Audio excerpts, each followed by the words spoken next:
Welcome back. Awesome. Yeah. So we're actually called Odyssey. Yeah, That's I one. was actually thinking about that just now, to be honest. It's not Audacity, it's Odyssey. Right. That's the official A little name. embarrassing. That's the official name. Yep. Don't call us by what I did Last beforehand. time. I know, right? That's so embarrassing. But how you doing? I'm doing good, man. I'm doing good. Oh, yeah? You? Wow. Doing good. I'm doing okay. Thanks for asking. But um, you texted me about quite a few things earlier, and Yes. there's kind of a lot to get to. But this would be a perfect transition for like an ad read. But we're not sponsored or anything.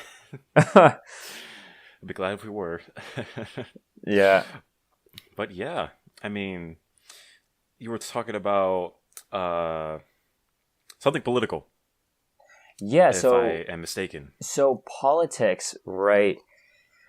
I recently watched a podcast with Joe Rogan and a guy named Andrew Yang.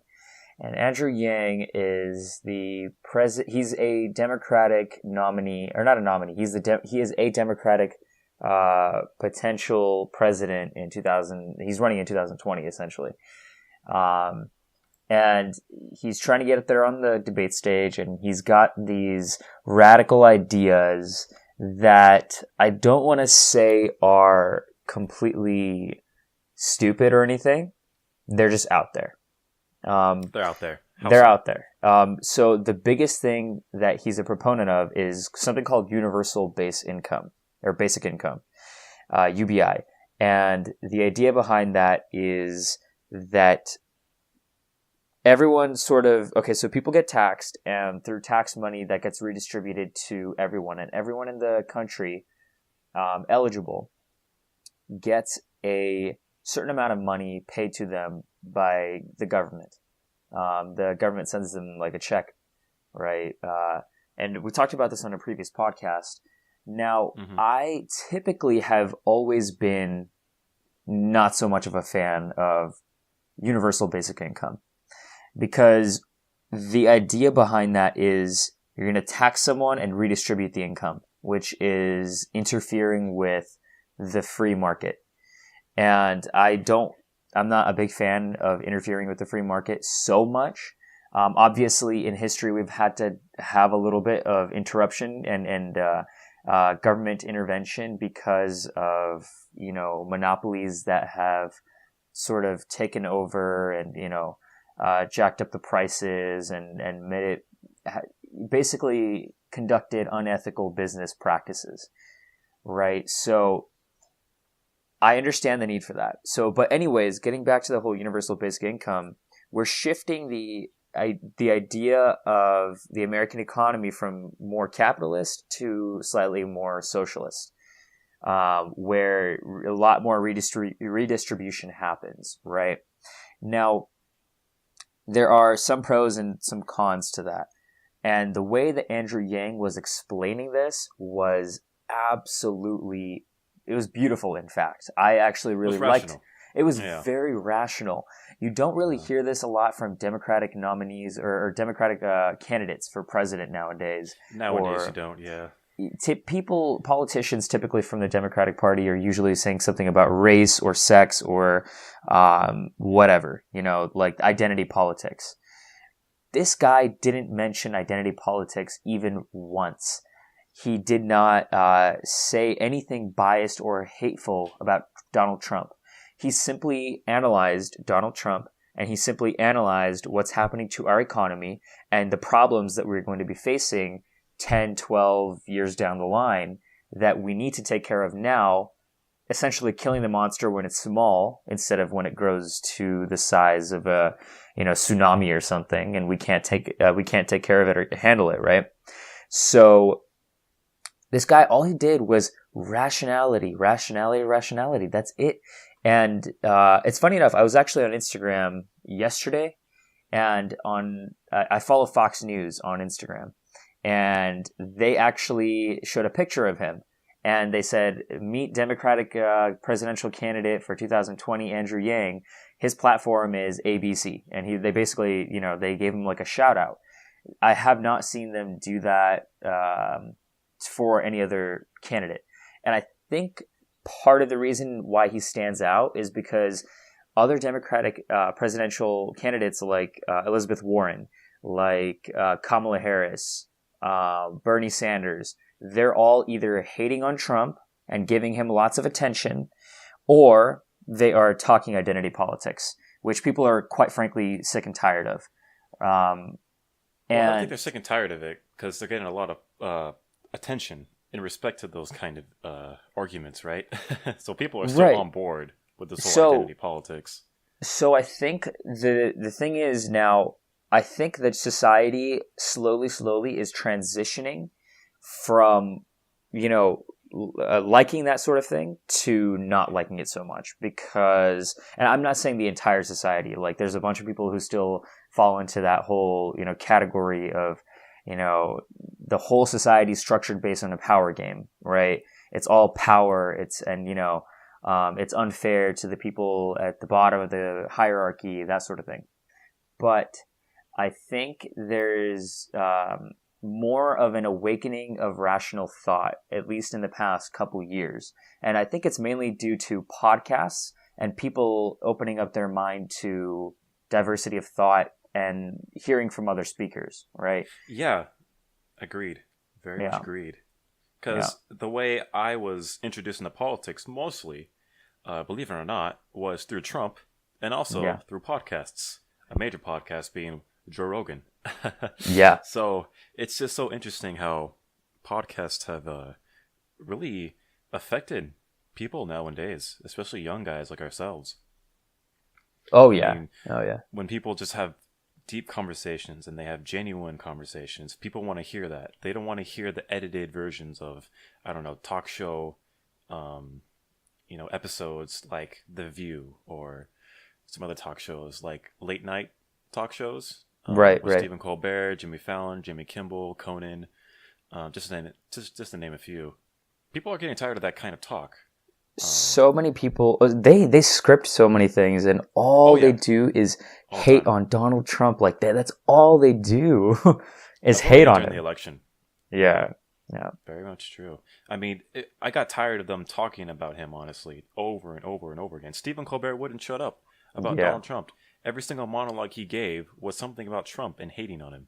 So yeah, they should really be slapping themselves on the wrist because they gave Donald Trump so much attention back in the election, and they're going to do the same thing in 2020. To be honest, and we got to watch out. Exactly, got to watch out. I hope they realize that, but I mean, if they don't, I'm not saying I'm for or against Donald Trump or anything like that right now, but I mean, if they continue doing this, they are going to give him a lot more attention, Right. That's funny. If someone came up to you in the street and said, "Do you support Donald Trump?" What would you say?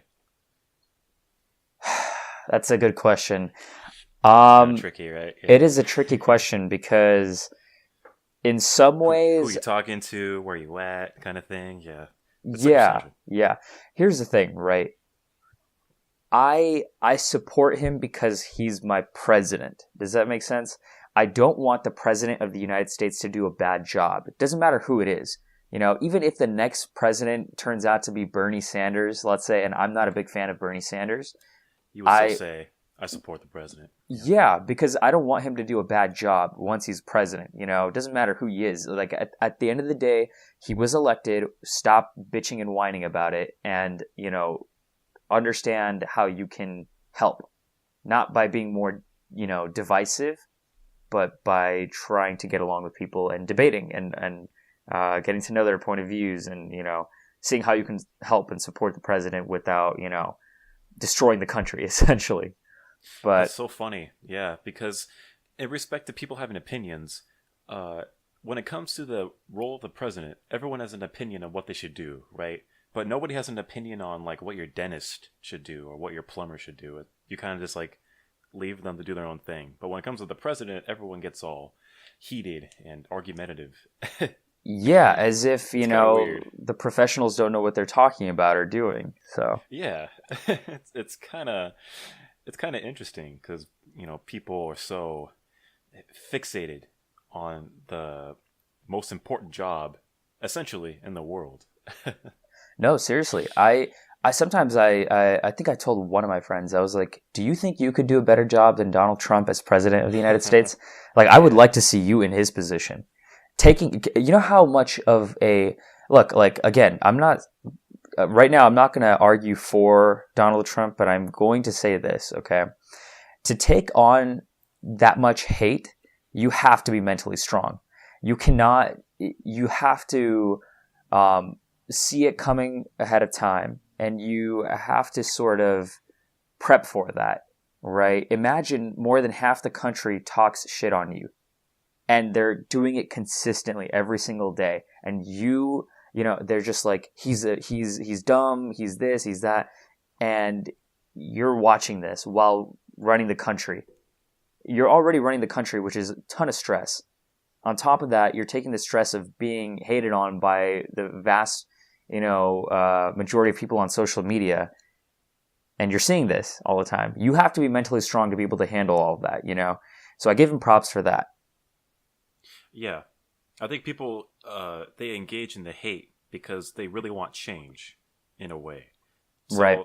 the only way they know they can get the biggest attention is through causing the most frustration in terms of controversial issues. So they talk about things like identity and sexual orientation and things like, I don't know, killing children, things like that.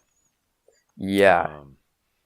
They get the attention. They know how to do it, and the Democrats have really created sneaky ways on developing techniques on getting that attention. I recently was, speaking of tricks and everything like that, have you heard about the whole Jesse Smolten? What was his name? Jesse Smollett?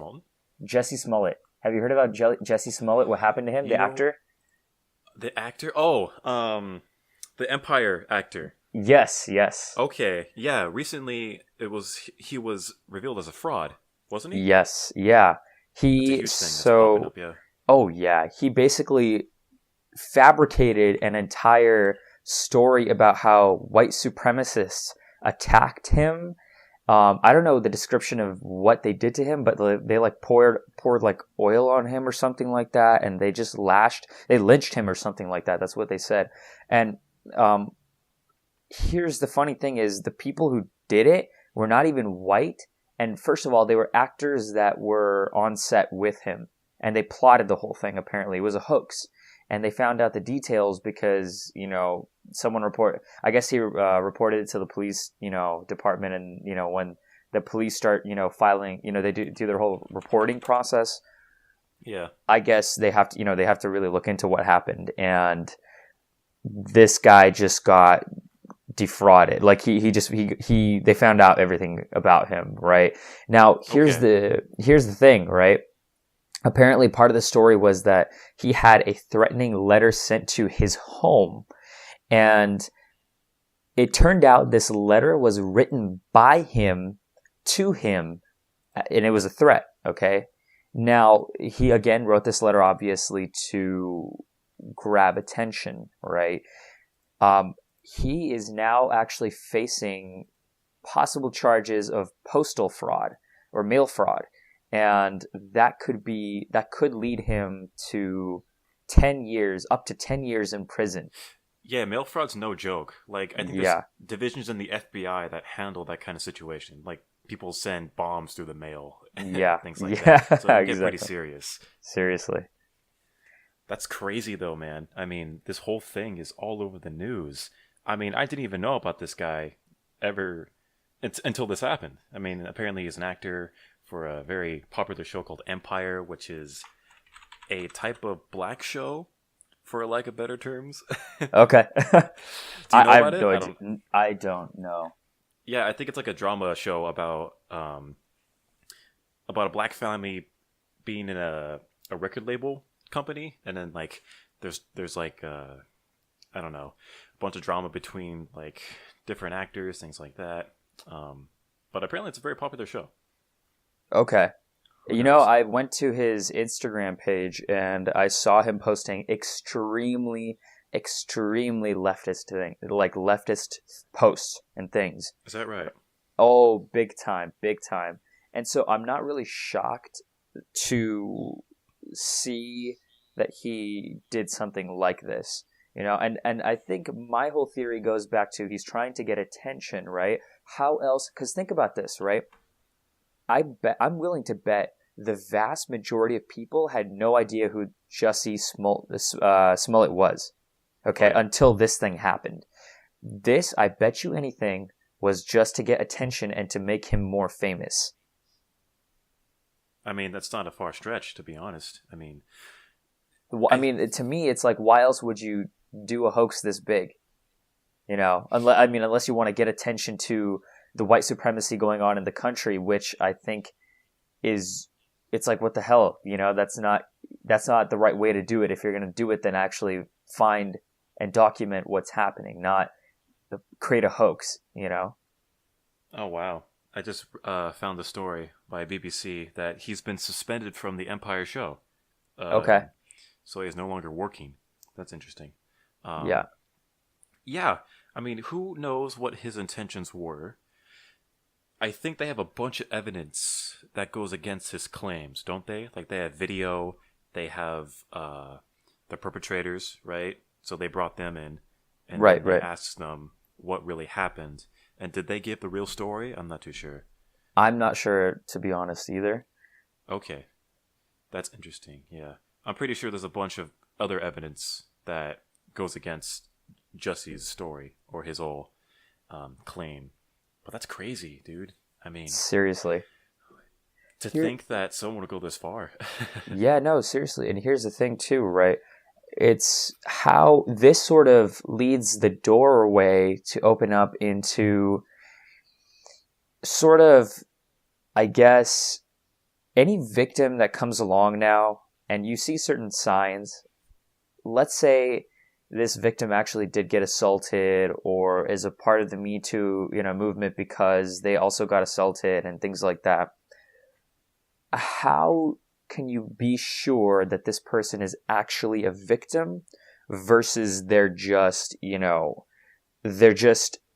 this is a hoax? You see, the more and more people that go through with this hoaxing and the more and more people that create fraudulent stories, the more and more it becomes difficult to actually believe people who come out about being victims, about, like, let's say Me Too or actual hate crimes and that sort of thing, Yeah. Well, when it comes to Me Too, I think that's a very hateful type of movement. You know what I mean? I think Okay. they're really targeting people who they think are privileged and successful, and they just tear them down. But in some cases, I think they do have the right person to take down, to be honest. So Harvey Weinstein, Okay. I'm pretty sure his career throughout Hollywood was pretty shady. So Right. they took him out, no problem. Hmm. Bill Cosby, they took him out. Oh They're my taking all God. these people out. I was It's crazy. shocked at Bill Cosby, by the way. Bill Cosby? Yeah, that is the most shocking thing to ever happen in comedic history, I think. Seriously. And you would think Bill Cosby, I've only seen the Cosby Show maybe like for 5 minutes, one episode, and he seemed like such a fatherly figure, Yeah, you my know? parents grew up on that show. Yeah, Yeah. it's crazy to think about. I mean, oh my gosh, how many victims were there? Bill Cosby victim count. Oh my God. You want to make a bet? How much it is? I'm willing to bet there's probably 5 at least. At least 5. Okay. Jeez. Cases. So it spanned from 1965 to 2008 in 10 U.S. states and in one Canada province, apparently. This is according to Wikipedia. And I don't know if I should be trusting this, to be honest, because anyone could write anything. All right. They go on about his childhood, things like that. Oh, they have a whole table here. Oh my gosh. It's way more than 5, bro. What? It's way more than 5. Seriously? Yeah. There's So a how whole many? table here. Oh my gosh. Did they give me a count? More than 10. It's a huge Wow. table. Yeah, it's a table with like little descriptions on each case. Victim? Oh Each my God. Each one went through a separate case? Yeah, they have it right here. Details on the allegations. Oh my Oh, so descriptive too. What the heck? God. I'm not gonna read this shit. There's a theory actually. Do you remember that one comedian that one time? I think it was an Indian comedian. He got in trouble with the Me Too movement for, I guess, I don't know, for like, I don't want to say he sexually assaulted a girl, um, but he was trying to make the move on her and she was kind of uncomfortable. And so he backed off, but then he kept trying over and over and over until she kind of reported him. Do you remember? I do not, to be honest. Okay, because I forgot his name, but I remember reading an article on the Rational Mail website, the blog, regarding this incident. Okay, and what his analysis of this whole, thing was, this whole Me Too movement and a lot of this stuff. Okay, Mm-hmm. now he's looking at it from a game perspective, from a dating principle, dating dynamic sort of perspective. Okay, and he's essentially what he's saying is what kind of guy would commit rape, or what kind of a guy would commit sexual abuse, right? What kind of guy would consistently, pursue a girl when she clearly is telling him no? Okay. It's either alpha or beta. Remember the alpha fucks beta bucks dynamic? Yeah. Which one would it be? Well, yeah. We had this conversation before, and we made a conclusion that people who rape essentially are very weak men. So Yes. they obviously can't get sexual access in the first Yes. place, so they have to do it forcefully, and that's very Ex- beta. Right? exactly. Exactly.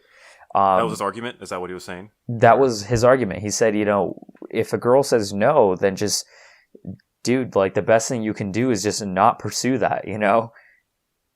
okay, yeah, Yeah, crazy to yeah. think about how that happens. I mean, it's it's a nasty thing to think about, right? This idea of sexual assault and forced behavior in general. I Right. mean, to be a girl in that situation, it's got to be freaking terrible. It's got to be awful because you're so powerless and you're so overwhelmed in a Seriously. sense. It's Seriously, yeah. just it's nasty, It's nasty stuff. Yeah, they essentially they lose um what's it called, priority over their sexual strategies, right? If a guy commits rape. looking through the Um rational male lens, yeah, the whole yeah. idea of they're being forced to give up that strategy, and Yeah, yeah. they don't want to be with this beta guy, obviously. So, Yeah. Yeah. well, let's have the conversation here. Can alpha men rape in general? Is that possible? Uh, that's a good question. I think they can. I think they can, right? Pretty sure, yeah. That's a very difficult question to answer. I think historically, it depends on the cultural context and the historical, lens that which you're looking at it from, right? Genghis Yeah, Khan raped how God knows how many girls, right, and women. Would you say yeah. Genghis Khan was beta male? He absolutely was not. He had to have been an alpha male. You know what I'm saying? Uh huh. Um, Now, that was okay during that time period. I don't want to say it was okay, but it was like the norm, right? Tribes would Different like times back then. Yeah, it exactly. was Tribes like would survival back then. Yeah. right. They would just go in, they'd raid, and they'd take all the resources and women, and they'd rape the women, right? Now, that's a very difficult question to answer. But in today's day and age, I'd say no. I'd say for the most part, if you're um, now there's a difference, right? Sometimes you have to be able to read cues. You have to be able to read behavioral cues from women. One way of saying no is definitely no, okay? But sometimes what Flat out. happens Yeah. is they say no, but their subcommunications, they're getting closer to you. they start to touch you, they start initiating on you, but then they're saying no, but the tonality is in a different way. And you can clearly tell that it's not a no, but it's like a little game she's playing, right? In that case, I'd say it's okay to take it one step further and then keep looking for, her behavior, what her reaction to that is. Does that make sense? Still in the game, essentially. Yes. Now, if you take a step forward and all of a sudden her behavior changes to like an actual no, then you back off. Does that make sense? It's hard to tell, though, in my opinion, that it is borderline in respect to game, it's very hard to tell. Yeah. I think that's how a lot of these cases happen. It's saying, it's kind of like, well, I thought she, she really meant yes, but I guess she really meant she was no. playing. Yeah. Yeah, but and that's why they have this whole thing where it's like no means no, right? And nowadays it's not even just no means no. It has to be a yes. It has to be it has to be enthusiastic consent. Yeah, especially at universities, this whole imperative system when it comes to females in the dating game, because they give you like an orientation at every university. I think I just went through one, and it's required. So what they tell you is the idea of consent and how you should go about dating, things like that. They really take control of the whole situation, and it's interesting because it's very anti-alpha, in my opinion. Yeah. The guy has to be very, for lack of better terms, nice and very submissive in a way where he needs to not act like a player. Mm-hmm. Yeah. Essentially. And this orientation is very skewed toward feminine values, in my opinion, because it keeps the priority of the women at the highest. Yes. And is that a wrong thing? It depends who you ask. If you ask us, I don't have a direct answer, but what would you say about that? I mean, I would say it's a wrong thing, but it's a very difficult question to answer, right? There's so many things you have to take into consideration. I think you're the alpha, it is the wrong thing. Because when you're the alpha, it's like, I'm the best, or like, I'm the prize. So I shouldn't focus on what you want, technically. Right. Mindset when it comes to game? Yeah, absolutely. But here's the thing, right? Like, you can be alpha all you want, but on a college campus, if you are and you act upon all of that stuff, you're putting yourself at massive risk of, getting involved in this Me Too movement. You're really because if, let's say you are alpha and the girls pursue you, right? Yeah. Let's say 20% of guys are alpha, campus, right? You're very vulnerable. Yeah. Yeah. So alpha is typically, okay, the ratio would be like, if it's 20% of guys are wanted by 80% of the girls, sexually speaking, right?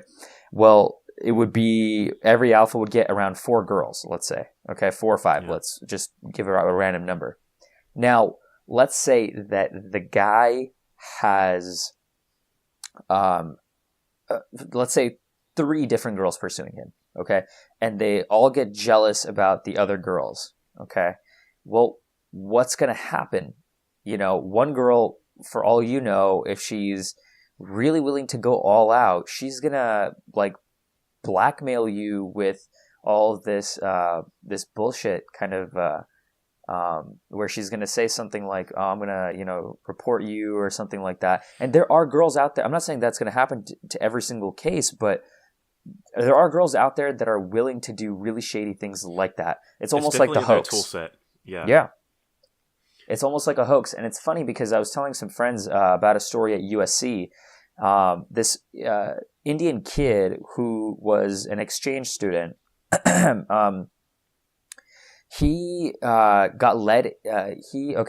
So he got accused of sexual abuse by a girl, and she claimed that he led her into her own dorm, and nobody was there, and they did stuff, right?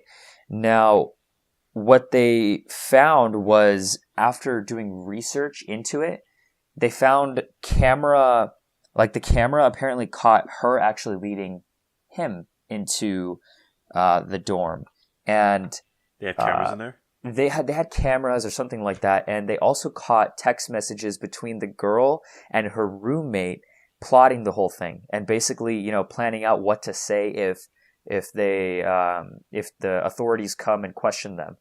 And apparently they accused this guy falsely, and I think they got expelled, obviously, but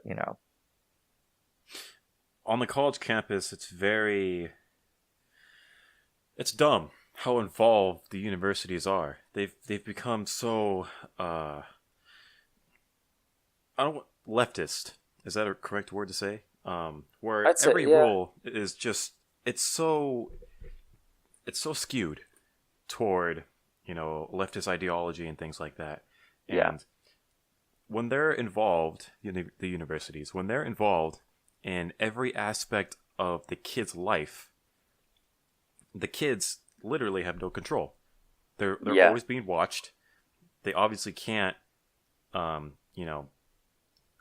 try to be an adult by themselves, because they're still locked in Okay. this box of a university. No, It's yeah. kind of sad. Like I see them when I step on campus. These kids, they're kind of trapped. They can't Yeah. really go anywhere. So is it imprisonment? No, but maybe it'll get there. Possibly. I was scrolling through my Instagram and I saw someone that I knew. She posted this on her story. Okay, it's a meme. Okay, and it's just a picture of a girl crying and screaming. Okay, and the caption says, "Listening to Cardi B and screaming how men ain't shit, while I have a good ass husband who supports and cherishes me. LOL, I love my man, but men are still trash." And I saw this and I was like, are you kidding me? That you just contradicted what you said. You said men are trash, and yet you have a boyfriend who provides for you and does all this stuff, which clearly spelled alpha fucks beta bucks to me. So I don't know. Yeah. I was like, oh my God, that's an example right there. You have a guy who loves you and supports you, does everything a girl could ever ask for. And she still, for some reason, is claiming that men are trash. Now, why would she say men are trash? Well, it might have something to do with, an ex-boyfriend or some other guy that rejected her or didn't want her or whatever the case may be. Or maybe cheated on her or something like that. Now, those are the guys that are trash, but funny enough how she has to complain about that, and yet has a guy who completely loves her, does all the things for her. And I don't know, to me, it's becoming more and more abundantly clear that this is the case. And sometimes I try not to fall into confirmation bias here, where, you find evidence to just confirm what you want to believe. But I see the evidence coming out over and over and over because, like you said before, it's like the red pill lens. You're looking at things through a red pill lens. And you cannot unsee it. Once you unplug for good. That's pretty much the idea there. Yeah. So, I never understood how Cardi B got so famous, to be honest. She came out of nowhere, Seriously. in my opinion. I think she was a stripper, and then she got like a gig with a record company, and then she started singing or rapping. It's not good music, to be honest. It's not that good. Yeah, no, so here's the thing, right? Cardi B, I think part of the reason she got famous is because she carries herself with a really sassy attitude, right? And she Very has this little, controversial, she has this little like way of saying things. I forgot what she has this like weird noise she makes that a bunch of people are on board with. I used to have friends who did it all the time. But I don't know. It's just, that's almost kind of like asking, how did Kim Kardashian become so famous, right? It's like, do we really have the answer to that? That's just how the masses think. That's just how the people think, and then they like that sort of thing. I think they tap into this area of taboo that everyone doesn't want to talk about, but the fact that they own it, they gives them a lot of attention. So, Kim Right. Kardashian having a sex tape with one of the famous black rappers, and then Right. Ray Cardi B J. being a stripper. Yeah, it's it's crazy to think about how that gives you a shitload of attention. Sex sells. Yeah. It never Seriously. lies. Yeah. Yeah. Yeah. I Yeah. mean, 50 Shades of Grey, shit like that. I mean, it's crazy how the market can be uh, directed in such a way when you tap into most of the females' fantasy. You know what I mean? Yeah, they say about 80+% of advertising is directed towards women, which is why you Really? see, oh Wow. yeah, oh yeah, because they make a Damn. lot of the consumer decisions, and that's why you see a lot of culture, and advertisements and songs that really Oh, you're bolster up right. the feminine ego, right? They Holy shit. have people like, Justin Bieber, One Direction, all these guys, they sing about 5 seconds how, of summer. Yeah. yeah, and these guys, these bands, they all again, they bolster up the feminine ego. They're like really, they sing things like, "Oh, I can't live without you, baby. You're my everything." And I'm just like, I'm sitting here and I'm thinking to myself, that's so, like, I get it, right? Like a guy who's been in love will say things like that. They fall under this spell, but it's so toxic when you're feeding this kind of information to the men of today, the young men of today, and they eat it up like it's what they're supposed to do to get a girl, and it's supposed to be acting that way. And they tell her, oh, I can't live without you, baby. They get something called one-itis, right? Like they literally cannot live without these girls, and Right. it's not healthy. It's a little bit, it's very unhealthy. Let's put it that way. It's like Yeah. an unhealthy romantic obsession with one person. hmm You know what the author of The Rational Male calls people who believe in one-itis? He calls them What? mentally ill. Seriously? He calls them that. Yeah, I just finished reading Wow. his last book, and Okay. he straight up stated it's like they have a mental illness. You should not go with these people. I'm like, damn, what? Wow. That's pretty harsh there. I I know. mean, if you think about it, in a way, I can see how he reached that conclusion because when it comes to one-itis, you are lost in this whole feminine idea of love and this whole misconception of relationships and things like that. Um, Yeah. because in reality and society today, women pretty much dictate a lot of factors in society. They dictate the market in most Yeah. cases. They dictate uh, what else? If a man gets sex or not, because they have the ultimate key to reproduction or something like that. Yeah. Um, not really good at pointing out arguments here, but the idea is like this one-itis topic. It's something to Hmm. talk about. It really is. Let's Oh, define it yeah. actually, because we haven't really Okay. talked about it yet. Sure. So, what would you say it is? So I remember the rational male defines it as something like an unhealthy romantic obsession with one person. I think that it was something along those lines, Like correct? a soulmate, I think. Yeah. Yeah, it's this whole soulmate myth that only one person can ever be your soulmate. Or once you meet that person, they're your soulmate and that's it. And let's say they break up with you, you deep dive into depression. And you can't help that because you literally think you have sold yourself on this idea that this person, you cannot live without them. And you will Right. do literally anything and everything that it takes to be with this person. Now, Yeah. let's say they, break up with you and they start dating someone else. What are you going to do? You cannot, it's, you will hit depression so hard. There have been stories out there of, guys with one-itis that will literally, their girlfriends will break up with them and eventually they'll start dating other guys. And these guys, they become stalkers and they go and, one story was of this guy with one-itis who literally stabbed, his ex-girlfriend's new boyfriend 30 times right in front of her. Uh huh. And because if he couldn't have her, no one could have her. That was the thing, right? That was a story in The Rational Male, the third book, at the very beginning of it. And that's just one story. There's other stories where, you guys will find their wives cheating on them with other guys and other men. And now here's the thing. I'm not saying men don't cheat. Of course that happens, right? Mm-hmm. But more women cheat than men. Why is this? Because who out of the men cheats? It's the alphas, right? Now, if we're under the assumption that only 20% of guys are considered alpha by the general population of women, then approximately 20% of guys either will be inclined to cheat or will cheat, right? Or the thought will go through their head, But for women, 80% of women want that top 20% of men. Now, not all of them are going to get that top 20% and settle down with them.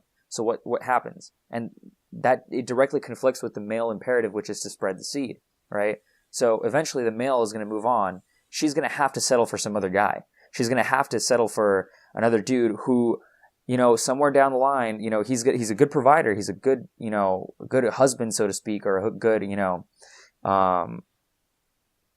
provider, essentially. Let's put it that way. He's a good beta. Yeah. He provides emotional security, financial security, validational security, meaning he gives her validation. He, buys her things. He maybe has like pets, and she, if she loves pets, and like he's just a provider. Essentially, he provides for her. Yeah. Now, the thing is, eventually down the line, that guy's going to get cheated on, most likely, if the girl has it in her sexual market value to do so, and the opportunity arises. Sad to think about, but yeah. Sad to think about. And this happens a lot more often than you think. More people are inclined to believe that, relationships work out for the best or for the better. And there are cases where they do work out, but the vast majority of the cases have not been that way. And you would be shocked to learn how, girls are just like that. I remember one of my dating coaches, Jason Capital. This guy has literally had stories where, girls will sleep with him, and he goes the following morning, searches them up on Facebook, or like they add him on Instagram or something like that. It turns out they have a boyfriend. They literally have a boyfriend, and they'll post like not even a day or two ago, or the following week maybe, that, oh, I love you so much, baby, this thing and that thing. And that kind of ties back into the whole, remember Valentine's Day thing that we talked about, how so much of that is BS, and that, I know it's a very negative and skeptical point of view to think of it that way. I'm not going to say I'm completely pessimistic, because, not all cases may be like that. And, not all, women that get with a guy are with the beta guy. Some of them actually get alpha men, or men that they actually like, and are not just there for security purposes. Now, one-itis is, I hate to agree with him, but I think it is to a certain degree mental illness. I'm not going to say it is mental illness, because I think culture has brainwashed a lot of people into thinking that this is the way to live life.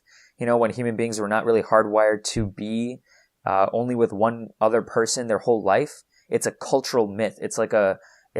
Culture has ingrained this idea into you. They have socially conditioned this idea into you through advertising, through movies, through media, TV shows, right? I was going to say that. There's a lot of Disney movies out there that support this idea of one-itis. Right.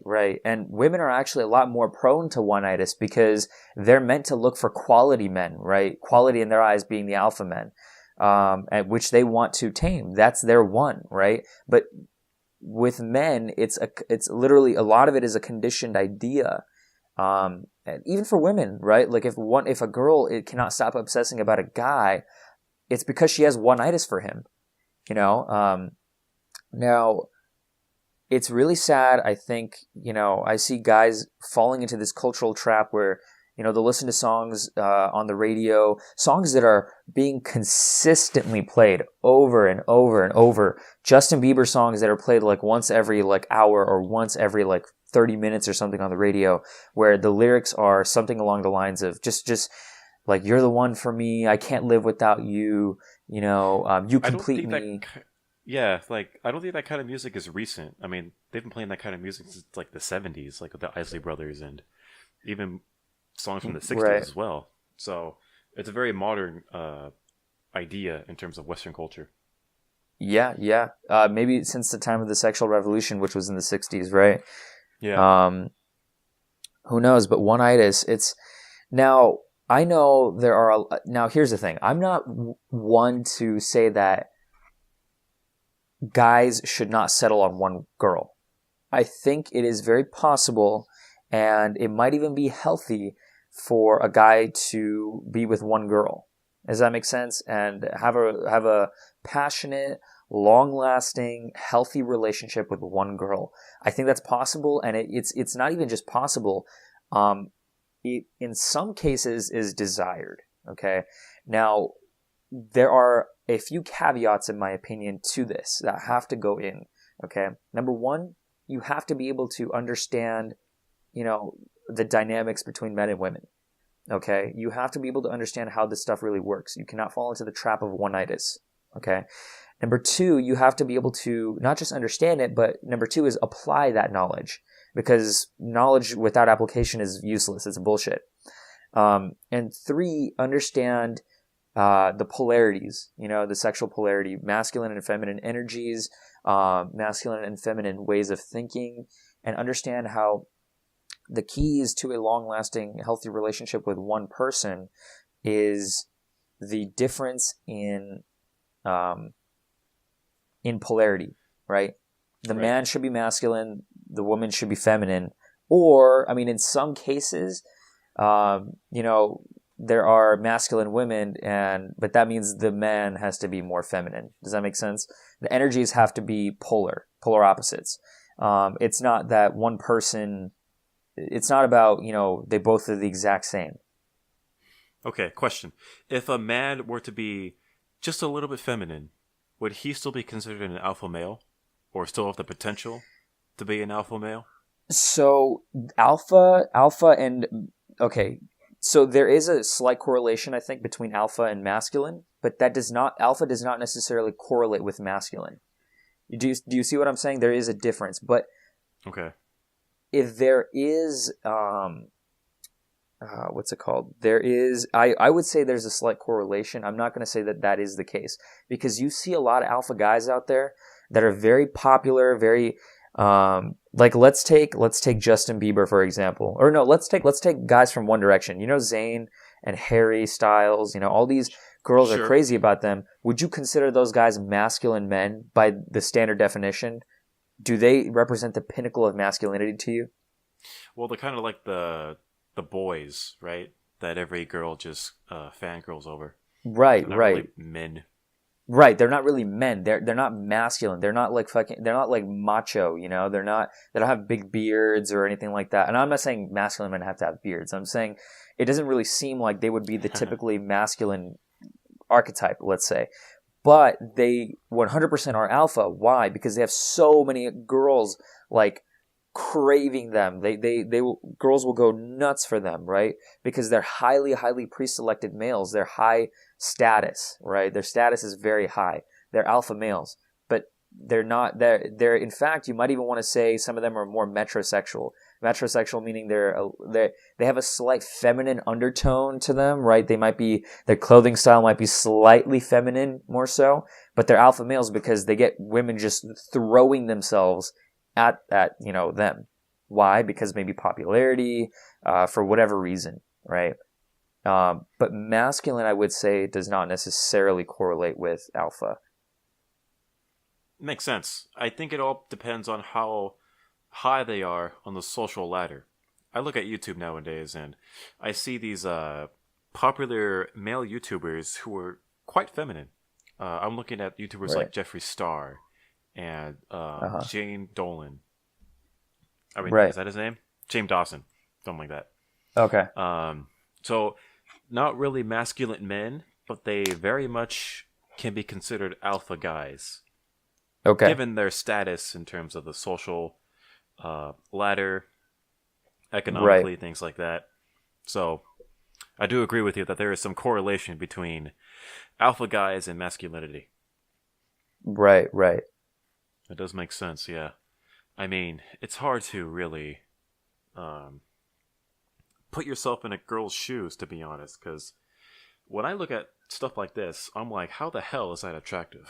Like looking at Jeffree Star and like all the makeup tutorials and things like that, I'm like, what the heck is going on here? I don't even know who Jeffree Stars is. Who is he Oh, exactly? okay, so I get to tell you. So he's a famous YouTuber. I think he's a trans man.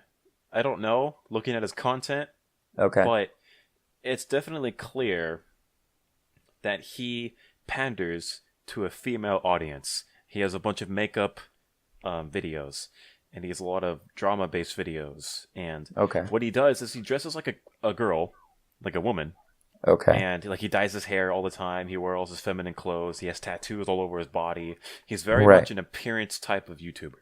So, Okay. in respect to that, he gets a ton of views, like a shit ton of views. And he also gets a lot of subscribers. Right now he's at 13 million, just over it. Wow. So he's making a lot of revenue. A Yeah. lot of it. And yeah, I would consider him an alpha guy. Interesting.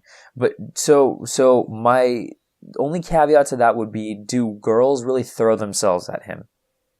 Are girls like attracted to him, or I've never seen him, so I You wouldn't know know. what? I'm not too sure, to be honest.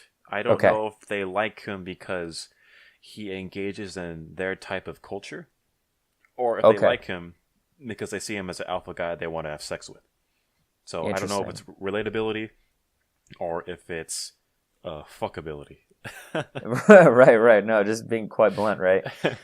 Um, I would say, right. I think you have to look at it on a case by case basis. You know. Okay. Yeah. I mean, I think to classify a guy as alpha or not alpha, dude. Even the guys who are really good at picking up on these kinds of cues and everything still get into arguments about whether one guy is alpha or not.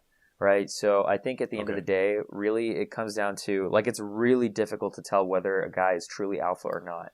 You have to look at his actions and behaviors, and not only his, you really, at the end of the day, have to look at women's behaviors towards him, right? The feedback that he's getting. And it's hard to If get that view. Yeah. Right, it's hard to get that because, like, some girls may just be throwing themselves at him because he's a good provider, right? Which makes him beta. But I remember in right, it's difficult to tell, right? It is difficult to tell. Yeah. I do think that there are alpha tells and beta tells that you have to look at. Right, the Rational Male outlined this in the third book. Alpha tells, one of them was like, the girl will consistently come to you. You don't have to go to her. She'll always like pursue you, or she'll always try to start conversations with you or whatever. That's one huge indicator. Right. Another huge indicator, it would be like the sex, because there's transactional sex and there's validational sex. The validational ones are, the ones that she has with alpha males, the guys who she really is attracted to, the guys, who she loses all inhibitions during sex with. And so, if a guy's wondering out there, like, oh, what does my woman see me as? Well, how enthusiastic is she during sex? Does she give it to you when, you want it, or does she hold it back, like, on a very consistent basis, and she controls it all the time? Because if she's controlling it all the time, that's a good indicator that something's wrong in the relationship, Okay. I just found another YouTuber. James Charles is another person like Jeffree Stars. Okay. So same concept. Very feminine type of YouTuber. Makeup and everything. Changes his appearance to be very feminine. 14 million subscribers. Okay. James So Charles. James Charles. Whoa. Okay. I don't know about that, man. I think I don't. Girls are Yeah. attracted to him? About him, I would think so. Yeah. Wow. I had He no idea. He has huge audiences wherever he goes. I think publicly. interesting because when I think, when I think metrosexual, what I meant by that is more. Wait, hold on. Actually, I need to look up more examples of this, to be quite honest.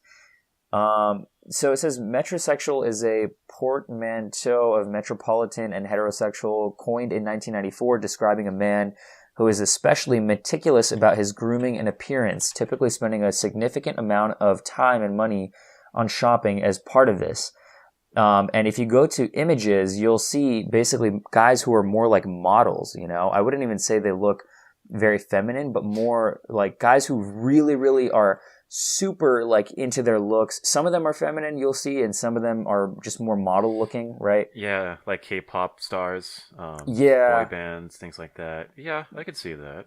right. But I see a lot of guys who are just dressed really well on here, and model like, let's put it that way. And they pose, very, like they get their eyebrows done. They'll like make sure their beard is completely in shape. I see one guy wearing a scarf here. I wear a scarf. So I guess Get it with the scarf, yeah. You gotta always go there. Right. Yeah. But essentially they're heterosexual. So the definition is a young, urban, heterosexual male with liberal political. Okay, I'm not liberal, so I guess I'm Liberal? guess I'm It says not. that? Oh, okay. Yeah, with liberal political views, an interest in fashion, and a refined sense of taste. Now, if you take out the liberal political views, then I do have an interest in fashion. I mean, I do I do want to dress well, and a refined sense of taste. I mean, I think I have decent taste. I look good, right? Yeah. Yeah. Tell me I look good, Matt. Damn it. I need validation, Matt. I know. It's crazy to think that, this could be a career. Seriously, This whole man. idea that you can dress up and focus on your looks and you'll get a bunch of revenue from it. Yeah, yeah. Crazy stuff. It's an attention game, right? Once you get all this attention on Instagram and everything, companies will come after you and want you to rep their products, whether it's a hair product or some other product that's just, I guess really popping. Yeah, like Gillette with their whole Yeah. commercial against toxic masculinity. Yeah. It's crazy to think about. I mean, geez, metrosexual. How many sexual categories are there? I It's gonna be a ton. don't know. Honestly, I would not even count that as an official sexual category because that's still heterosexual at the end of the day. It's just a certain type of heterosexual. Okay.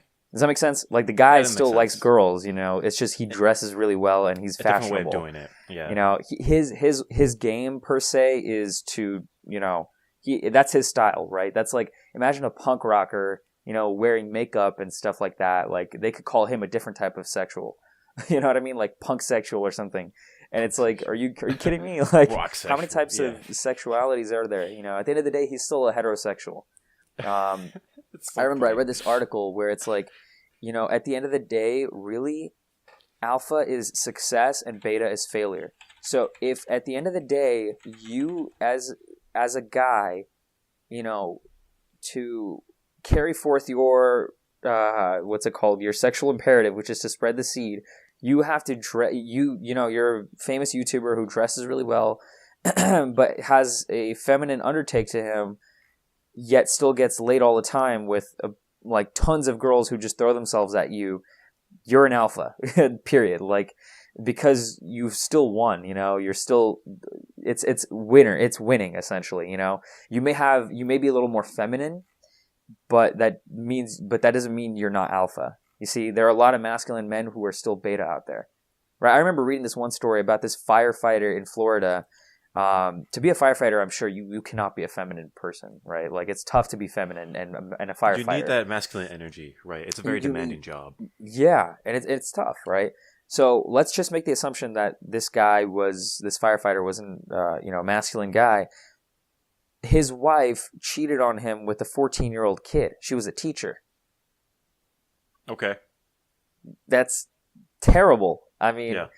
I don't. I don't know. It's complicated stuff. You really have to repeat really that. look I'm into it. sorry. What did you say? So there's a firefighter. I think he was about 34 years old or something. 34 years old. Okay. Yes, in Florida, where a woman actually, who is his wife, who is a teacher, a high school teacher, who cheated on her husband with a 14-year-old kid. Oh, was this the whole story that blew up? That like they were on Instagram or something, and like something got shown, or I there think was like so. a picture. Okay, Yeah, I think I know what there you're was talking about. picture. There were pictures. She got convicted, or not convicted, but I don't know what happened to her. But That's she got illegal. caught. Yeah. Yeah, Oh, yeah, that is illegal. Yeah. That counts as that's statutory totally rape. illegal. Yeah. Yeah, I totally forgot. I But yeah, forgot. no. Oh my god, that's illegal. Because Yeah, normally when that's I mean, my mind, it's just conditioned to think like if it was the man was yeah, older, then it would be rape. But like in this case, it's also rape. So yeah. she I mean, she got in trouble. obviously, because she got exposed. So Yeah. crazy to think about. Yeah, I mean, there's. Would you call that woman mentally ill? Um, I would. I'm inclined to say yes, but at the end of the day, she is pursuing her sexual strategy. Like I feel like there's She gonna be needed stories validation or out there something. like that. Yeah, maybe validation. I don't know. Like I just feel Yeah, like there are going to be stories like this. She just yeah. acted on a desire, I guess. Which I think. I'm not going to say other women out there have that, but Do they? yeah, you've heard of Is the that whole like cougar thing, right? is that a Um, common desire? Like, who there's the teacher knows? that wants to get with her student, or there's an older woman that wants to get with a younger guy. I think there are older women out there who want to get with younger guys. I think they're Um, all the time. Yeah.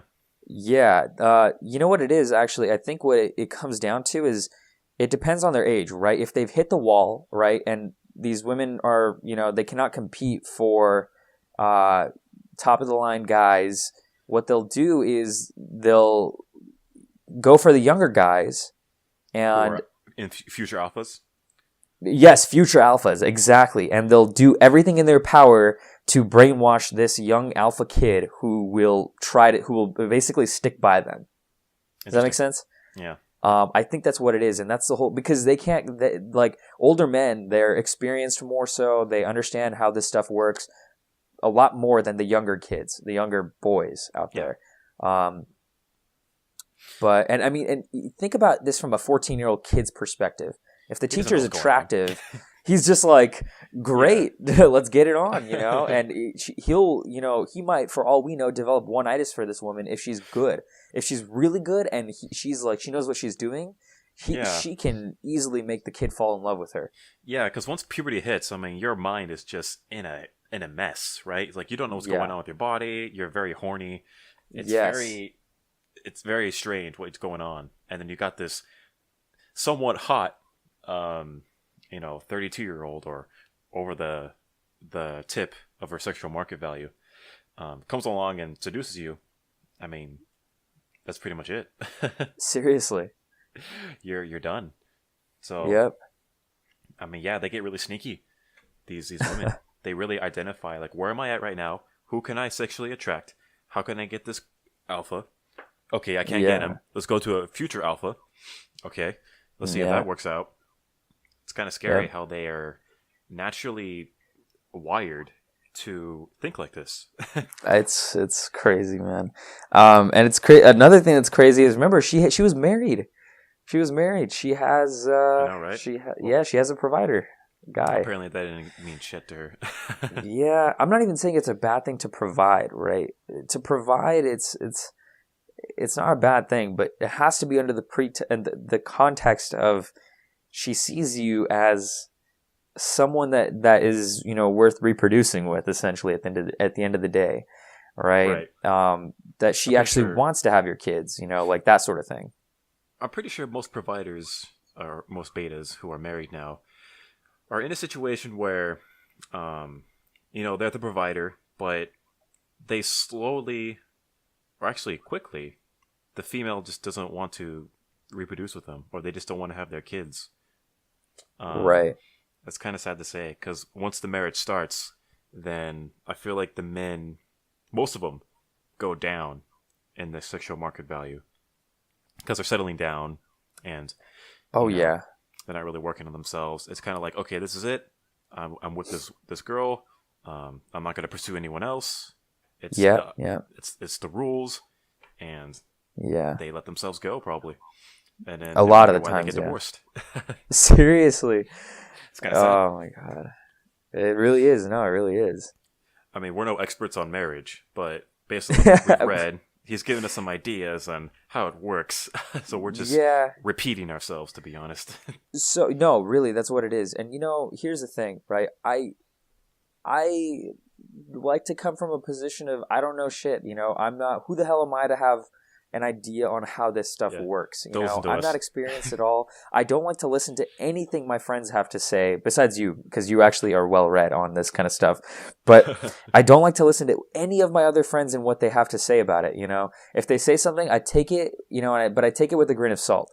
And I Okay. try to really look into what they're trying to tell me because I know for a fact that they don't know a lot of the stuff that I know. I know for a fact that they have not studied this stuff not nearly as deeply in depth as I have or you have, right? That's why I think it is very crucial to understand how this stuff really works from experienced men. Like we're talking, and a collection of men, who will give you this sort of idea on how not only how their experience has been, but if they've coached other guys, if they've mentored other people, and they're much older, they've been through life, they've seen it all. That's the kind of guy you want to learn from, and especially if they're intelligent and they know what they're talking about. Oh yeah, big time. Yeah. Otherwise, why would you take dating advice from a friend of yours who's like a 20-year-old or 21-year-old or let's say 23 or 24, who hasn't been through life, who doesn't accept, anything the coaches have to say or anything else because he's brainwashed by one-itis and blue pill conditioning? Why would you accept his dating advice? It just doesn't make sense to me. Would you argue that most of your friends are blue pill in a sense, where they just don't understand things? Yes. Yeah. Okay. Most I'd say are. Most are. Most are. I'd say like 80 to 90% of them. The others are, I think, there's a couple guys I can think of right now that are, I think, hiding it on the inside, that they have this whole belief. I'm not saying they know exactly what we know, but I feel like they have some sort of belief. But they have some concern, or they want to learn, or something like that. Yeah, and I think they understand it on a deep, deep level. They sort of get the idea and the hint behind it, but, they haven't taken the huge plunge into it. Does that make sense? They've noticed things here and there. They're kind of putting their feet into the water. They're testing it out. They're seeing things, how they work out. But they're really, really cautiously going in there. They're not fully experiencing everything, if that makes sense. Right. So I think what you're trying to say is they're not fully ready to dump this idea of one-itis, or to accept this idea of alpha fucks, beta bucks, or to dump this idea of what else do we usually argue that they should dump? Just blue pill conditioning in general. Blue pill conditioning, yeah. White knighting, things like that. Yeah, being a white knight, all that stuff. I know this is going to sound harsh, but I would say a lot of the guys who cannot accept this, I'm not going to say every single guy, okay, believes that they should, not accept it, but the guys who vehemently deny it, they're like, these guys don't know what they're talking about. There is a one out there, like it's like, like I said on the previous podcast, it's like saying to some people, God is dead, right? It's very offensive. They've invested their ego completely into this idea of the one, right? And blue pill conditioning and whatever. Now, if I have this belief, and I've recently tried to play around with this idea, and I didn't test it out, but I'm just like, thinking about it, is a lot of these guys who vehemently deny it or are against the concept of understanding game and that sort of thing are guys who deep down, they don't think that they can actually be an alpha male. Does that make sense? They kind of give up hope. they kind of gave up hope, and they don't want to accept this idea that only the top 20% of alpha males, or top 20% of the male population will, be desired by women. Approximately, let's put it that way. Like, it could be 30%, it could be 50%, right? But like, they're very selective, generally speaking, right? Yeah. Just that idea is, you're basically saying, and you're telling them, you have to compete with other guys. That's, historically why guys have been so competitive. If you look at evolutionary theory, all this kind of stuff, guys create dominance hierarchies that are very strict in the like pecking order. The pecking order is very strict to them. It's like, no, like, we have to drastically create a winner and a loser. There has to be a winner and a loser. And there is competition amongst men. This is the reason why. Even Jordan Peterson was saying, the women, they let the men sort themselves out into a dominance hierarchy, and they, choose the men at the top to reproduce with. Now, the idea sounds very harsh to a guy who cannot accept that, because he cannot compete with, the male models out there, the guys who have six-pack abs, they're like super beautiful faces, They beat themselves down even more. It's like, oh my God, I can't do that. It's like, what's the point? And who knows where they go from there? Either down the hole, or they actually pick themselves up like we did. Right. Try to do something about it. Read a couple of books. Exactly, but it's just to deny it altogether, and to not even take a look at it, to not even consider the theory at all. That's wow, dude. Like, the talk about closed-minded. At least consider the idea. True, very true. I agree on that. To be honest, they just don't want to unplug, or they just don't want to. They see the plug. I think most people, but it's too much work, too much sacrifice that they're not willing to do. Yeah. And it's very tough. I mean, what got me frustrated when I first read the book was how it tore down all of my aspirations and my motivations, right? Because I used to think like, oh, there is the one for me. I do have a soulmate. If I just like keep my head down, work hard, get a good job, be a provider, then she'll come to me. Yeah. And then I read the book, and then this guy who I don't even know starts telling me that it's all bullshit. I'm like, what the hell? I've been working all this way and accepting all these values and things like that from, media and other girls I've talked to. Yeah. It gets you mad. It really does. Very much so. It keeps you mad for a while. Yeah. Yeah. You have to be psychologically ready to unplug, right? I know a lot of guys out there will end up saying things like, oh, that bitch, she just wasn't a quality girl. She just didn't understand the best in me. If I keep, doing what I'm doing, like, the right one will come along one day. But what you don't understand is, by blaming her for that, you're falling under what's called the blame bias. And when you blame her, you're not taking any responsibility. You're not telling yourself, why was I not able to attract this girl? It's not that she wasn't a quality girl. You shouldn't think about it that way. The thought should be, I messed up somewhere here because I couldn't attract her. Why did I mess up here? What was wrong? What did I do wrong? Yeah. And to be able to accept the blame on you is where you really get started down this path. And if you can truly accept it, then you're ready and able to take in all this information. But if you're not, if you're going to go out there and say, oh no, the reason it didn't work out between me and this girl was because she was just not a quality girl. She was playing games, and I'm not into game playing, man. I'd rather just wait until the one comes along or something like that, or just blaming her essentially for the entire thing. And she may be partially to blame, but you should take on most of the blame, if not all of it, because that gives you all the power back, right? Because if you're the one to blame, then you can change. You can learn how this stuff works. Yeah, I think most guys our age are very desperate in the sense of not only validation, but they need to verify to themselves that they are not a beta guy. Like, they're not a loser. And then Yeah. when a girl dumps them or they get rejected, that pretty much does the opposite of what they're trying to do.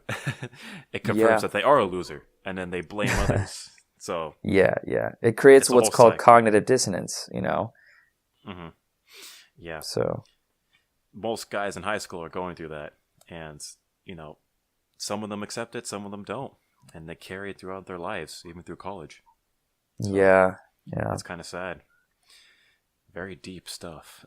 Very, very deep stuff. Way to go. We have a depressing Yeah. mood right now. We can switch up the topic. Speaking of depressing, did you hear Bernie Sanders is running for president? Nice transition. Yeah, I did. 2020. Is he going to make it? What do you think? I heard his campaign got at least, what was it, $6 million just Well, dollars. within 24 hours of him announcing that he's running. His campaign already had people donating $6 million to him. And that's a good indication. That's a good indicator for him. I just think, this is my personal opinion, the guy's old. He's like 70. He seems so frail. I feel like he's going to fall over and The old argument. Yeah. pass out. Like, he's like, free college for everyone. I'm like, dude, like, you can't. First of all, college is not the answer. Second, I think So brutal. So free savage. college. Sorry, man. I just had to do it. My thing is, I know it's brutal, but It is brutal. he's old. I don't see him being a strong leader for this country. Does that make sense?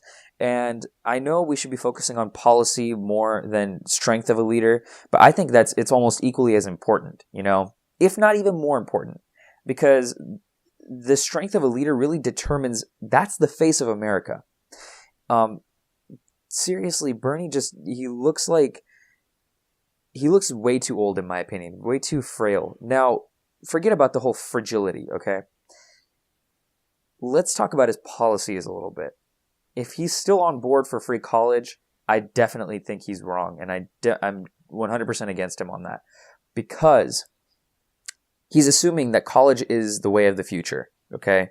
And I don't agree with that, because there are so many people out there. Andrew Yang talked about this, and he's a Democrat too.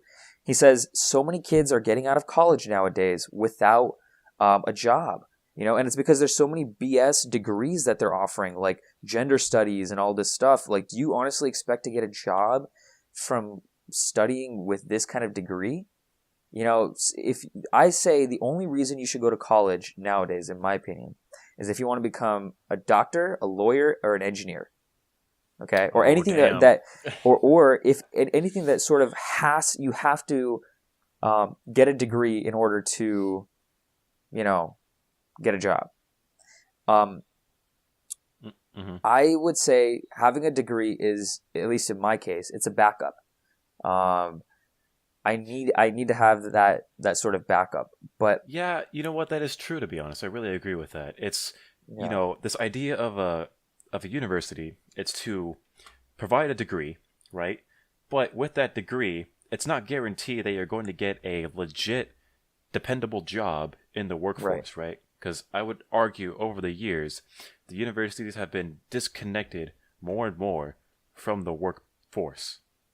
Yeah. And it's sad to say that, most majors now, or most degrees, are kind of being obsolete. So you got, English majors and sometimes psychology majors.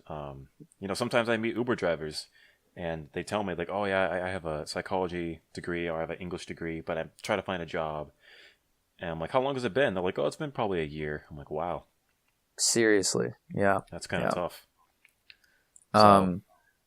No, yeah, it's pretty bad. It's getting more and more competitive, I think. That's what it is. Back in the day, 3-4 decades ago, if you actually had a bachelor's degree, it meant something. It actually meant something, It's like, wow, good job. You actually got your degree from college. You went to college? Wow. Nowadays, everyone goes to college. Everyone gets their bachelor's. So what? Like, who cares? Like, what else do you got, Oh, well, my GPA is over 4.0. Oh, so what? We got a bunch of 4.0s right here. Oh, well, I went to UCLA, or, I went to this great school, Oh, so what? Like, there's another 30,000 people that went there. You know, Kind of it's sad. like Yeah. it's becoming so much more competitive now, and these parents are pushing their kids to go to college because it's they don't want their kid to grow up a loser, right? Let's just face it. Like that's their thing. Like they're afraid their kid is not going to do well, and they have to tell their kids, go to college, go to college, go to college. Like that's the only way. You got to do this, And for some kids, that is the case, right? Especially if you want to, like I said before, be a doctor, a lawyer, or an engineer. If you want to be one of those three, or something that actually requires, like, if you want to be like an astronomer or something that requires actual study, then yes, go to college. That is the right direction for you, and your parents gave you the perfect advice. But if that's not the case, then they're just following the crowd. They're following other parents, and other parents will always tell you what's the safest option. And they say college is the biggest scam in the whole country. That is the Wow. biggest scam. Because what you're essentially doing, if you're getting a useless degree, is number one, you're wasting time. You're wasting 4 years of your life, okay, that you're not going to get Yeah. back. To be Okay. honest. Second of all, you're putting in all this money, debt. You're taking on loans, right? So many loans, um, uh, depending on the degree, with the odds that you're probably not even going to get a job after. I think Andrew Yang was the one who said like 48% or something like that. About almost 50% of kids who get out of college today don't find a job. They're having difficulties. 50%. Who would go in with odds like that? It just doesn't make sense. I don't know. It just doesn't make sense to me, man.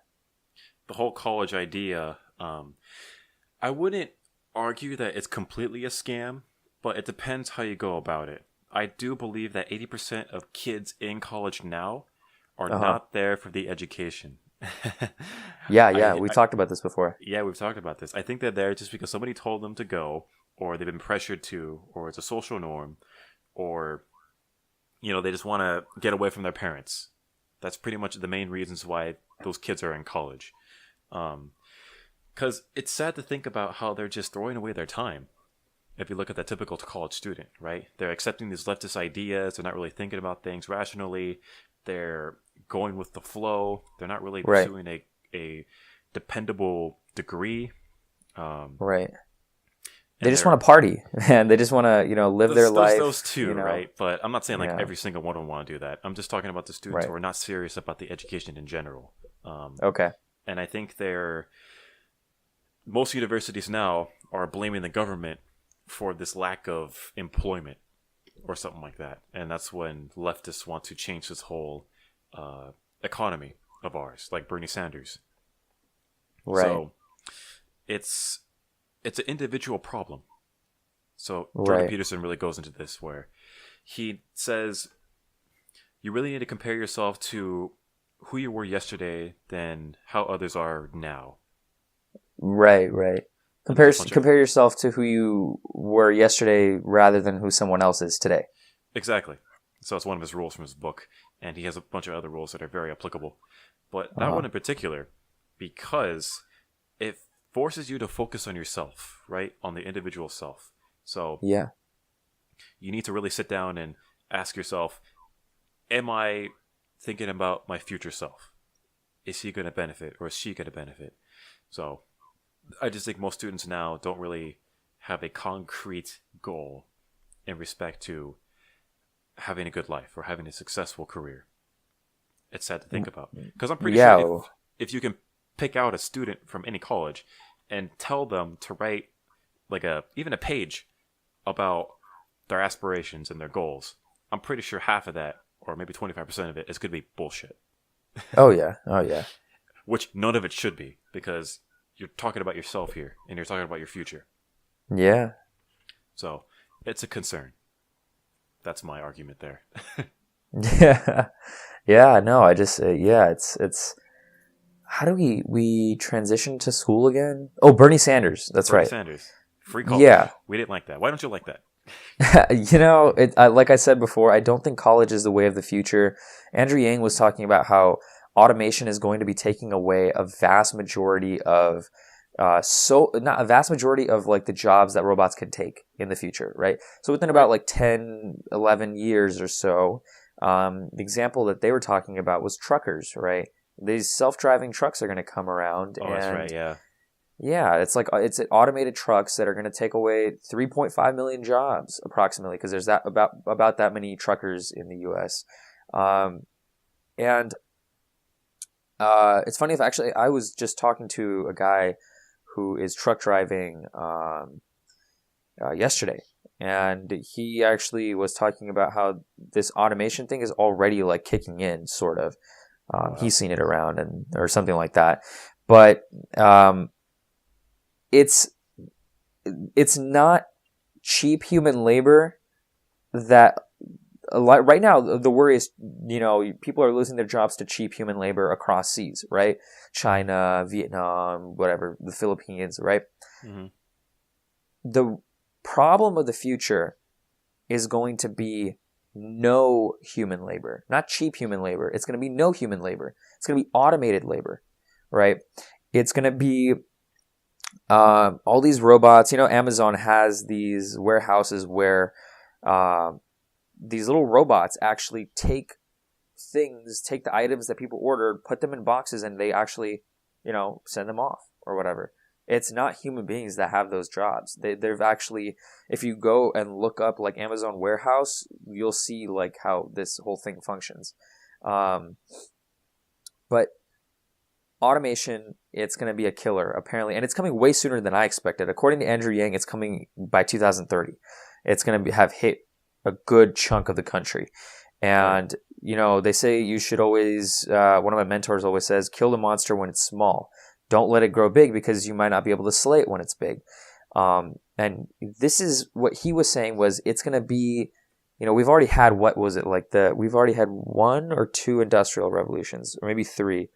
One major one, right? The one that kicked off everything. But then there's been a couple other ones, like the information revolution, or where the information age or whatever, where information spread rapidly over the internet, and how companies started structuring their companies were structured in decentralized ways where information can flow very quickly. That was one of the industrial revolutions. This is going to be the next one, and this one is going to displace. This one's going to be about 3 to 4 times as big as any other one, and they already had issues with people protesting back in those days. During the other industrial revolutions. This time around, it's going to have more. Yeah. It's going to be even more. And how are we going to deal with that? So Andrew Yang was saying universal basic income, because at least when these truckers get fired and, these automated jobs come in, right? I think he said 80% of jobs that pay under $20 an hour will be taken by 2030, which is a huge chunk. 80%? That's what he said. I mean, I don't know. That's a lot. That's like basically like Subway workers, McDonald's, those are all going to be automated now. I don't know. That sounds very unrealistic to me, that many jobs will be taken away. But right. I guess maybe he's exaggerating the problem, so his politics, gets put up there as like it's a problem, right? And he's going to be the solution to it. But what were you saying? I think about certain jobs that probably cannot be replaced by automated machine, like nursing or pharmaceutical technicians, or right. Even mechanics. Like, I'm pretty sure they got to stay in the game somehow. Right.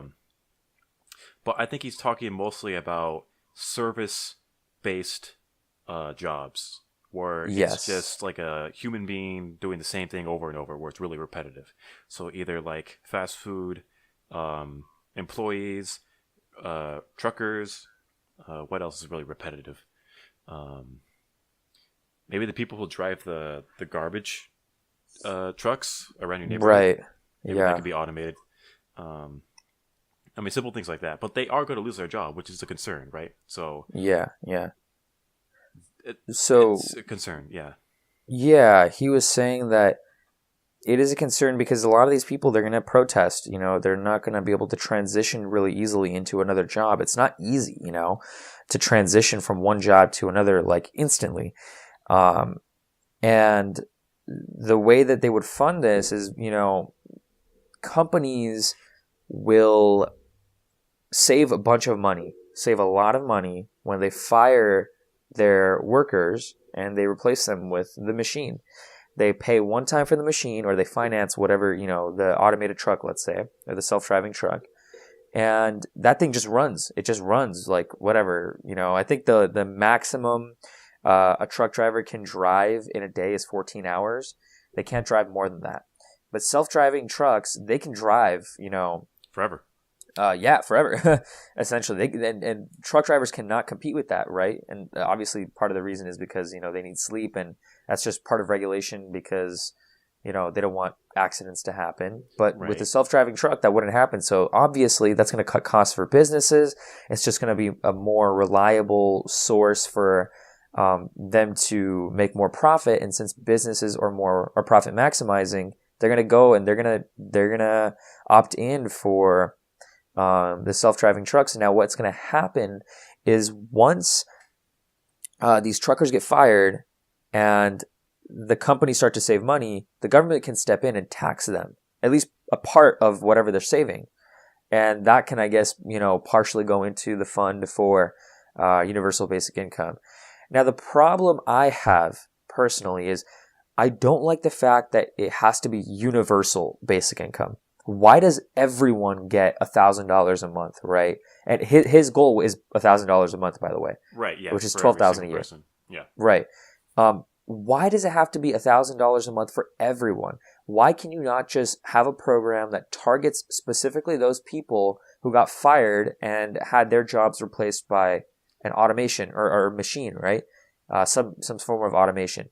Why can't you just provide, as the government, some sort of support in the time being for them to transition into a new job, right? Because $1,000 a month is not going to be enough for you to sustain yourself for a long time, right? It's only there to help alleviate some of the pain, to help you transition.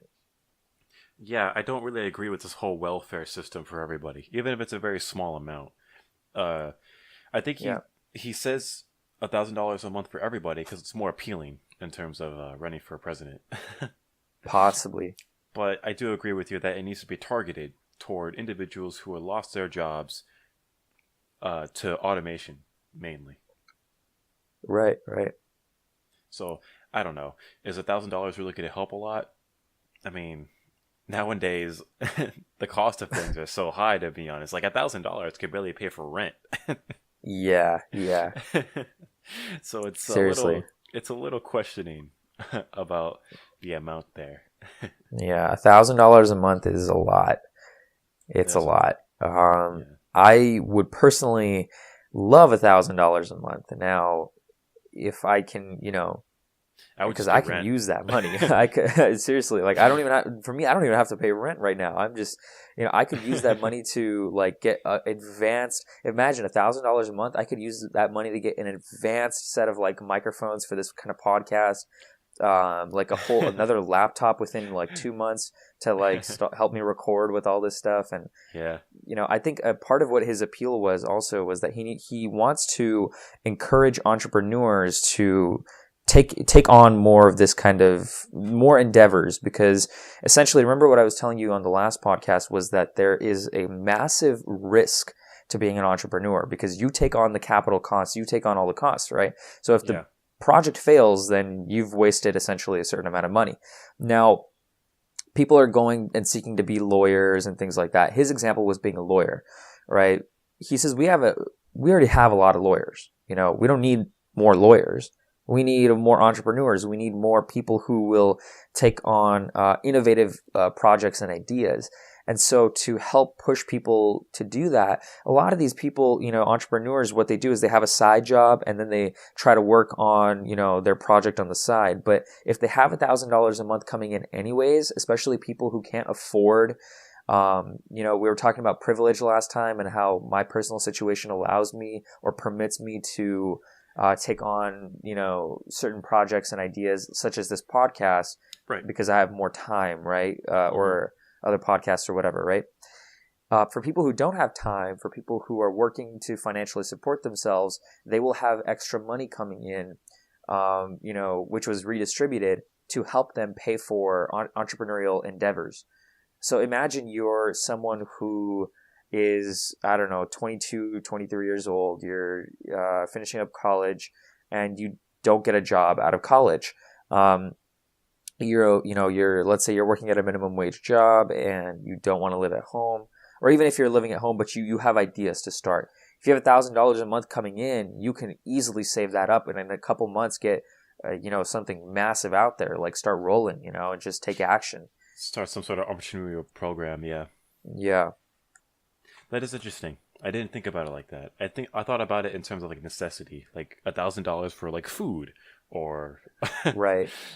I don't know, car payment, things like that. I'm pretty sure most people would do that, but right. People get caught in the routine, like of just living paycheck to paycheck.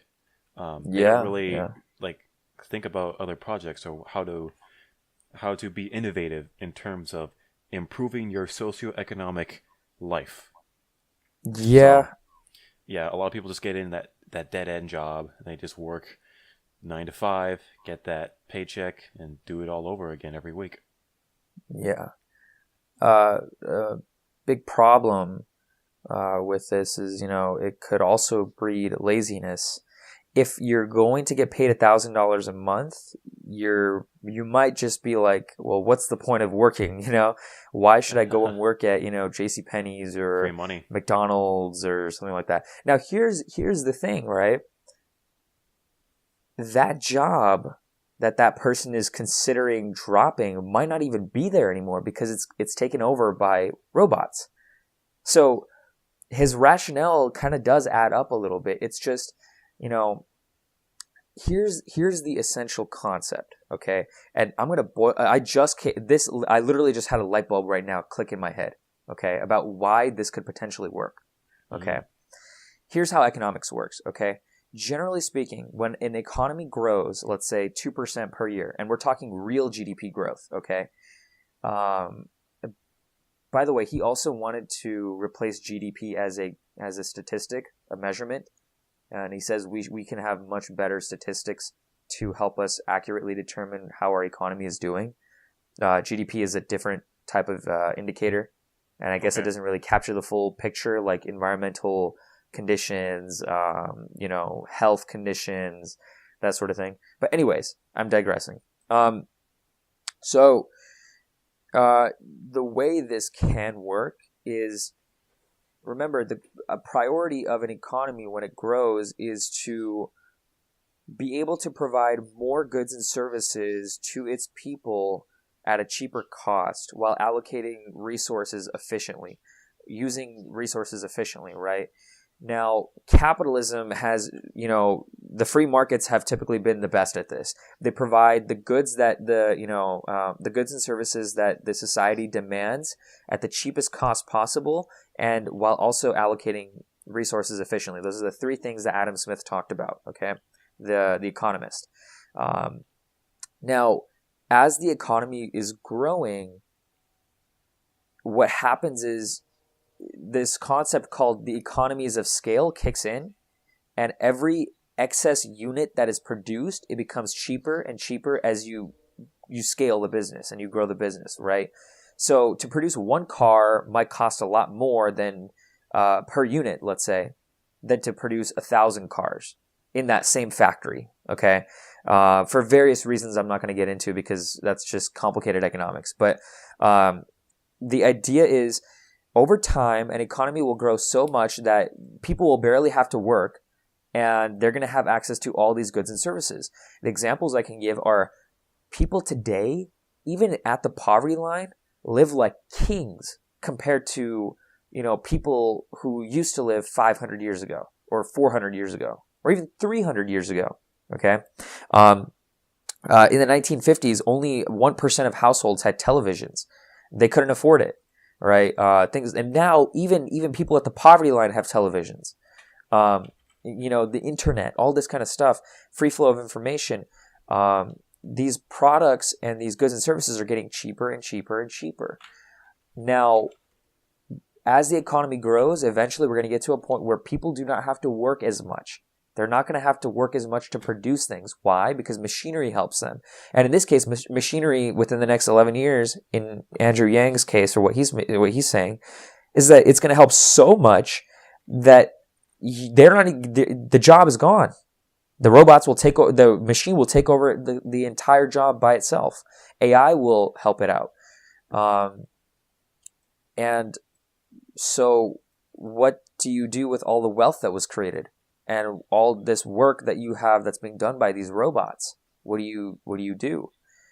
Well, you redistribute that wealth fairly, right? Especially if there's no opportunity. Yeah. So I think, rationally speaking, if you break his argument down, and I think it works. I genuinely think it works, and I never thought I'd say something like that, to be quite honest, because I've always been against this idea. Yeah. Well, even a Democrat, but like more of like a socialist idea. I've always been a guy for the free markets. But it's very possible that America is slowly ready to actually transition slightly more and more. Slowly. I'm not saying it. If you do it really quickly, you're going to lose a lot of this work incentive, and people are not going to want to take on their jobs. They're not going to. They're going to be like having free money coming in for the government. So why the fuck should I work anyways? That kind of attitude. And the government usually does not get things done efficiently, right? Have you ever been to a DMV? No, right? My parents, they tried getting onto Obamacare at one point, and the whole thing was just a shit show. It was not an efficiently run system at all, and why is that? Because the employees don't have a vested, they're not invested into the growth of their company, because there is no company. It's the government. They have revenue coming in through taxes. They can force the revenue, right? And if they can force it, what's the point of, making their services good? Right. See, this is why the free markets work better. Anyways, again, I'm digressing, but we might just be ready for a slight shift towards socialism. And I'm not saying that we should, again, like it should be tested. We should test the waters. I'm not saying we should go full Bernie Sanders and free college, free, healthcare, free everything, because that sounds great. But not even if you tax the wealthy top 1%, 100% of their money, are you going to be able to pay for that? You cannot. It's not possible. Okay. So the numbers don't add up. Right. I mean, I think the ultimate goal is to actually tweak the economic system just a little in respect to the workforce. Because ultimately, when it comes down to bettering society, it's people's jobs and how they function and how the wealth is distributed. Right. So, how comfortable is a person's life, right? Yeah. That sort of thing. Definitely have to take those factors into account. You really do. Yeah. But in respect to automation, I mean, the technology nowadays, it's so rapidly improving, and it's increasing to the degree where it's being applied to almost every industry. It's crazy. Yeah. I mean, it definitely is making industries better. The technology that's being innovated and applied. So, I mean, you have examples like the use of iOS in terms of social media and how it's played a big role in advertising and, data transfer, things like that. Yeah. I mean, if you go back to the first iPhone versus the iPhone now, right? Look at the improvements that have been made just in 10 years. Yep. That's crazy, right? Yeah. And they have competitors now like Samsung. Yeah. So that idea of creating a better technology down the road, it will ultimately create competitors, so they will create even better technologies.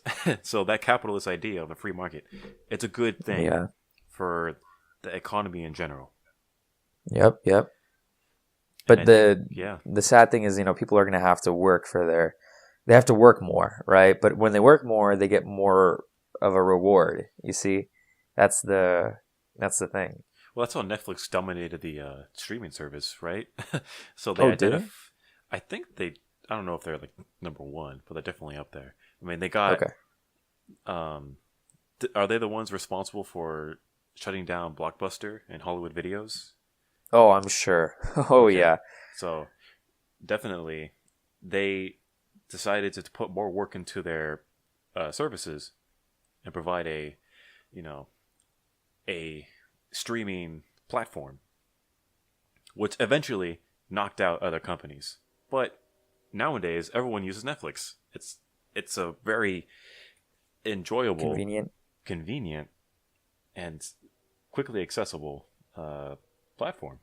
I mean, Yeah. it's wonderful.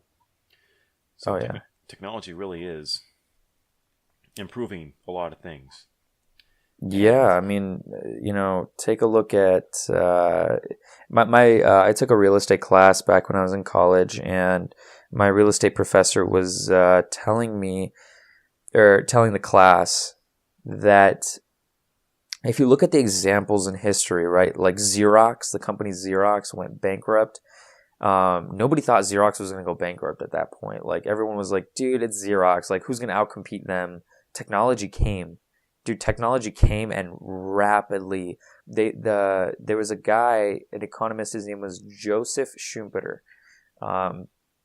He crafted this whole idea of, let me look it up really quick. I used to think like that about Sears, and then now they got shut down by Amazon.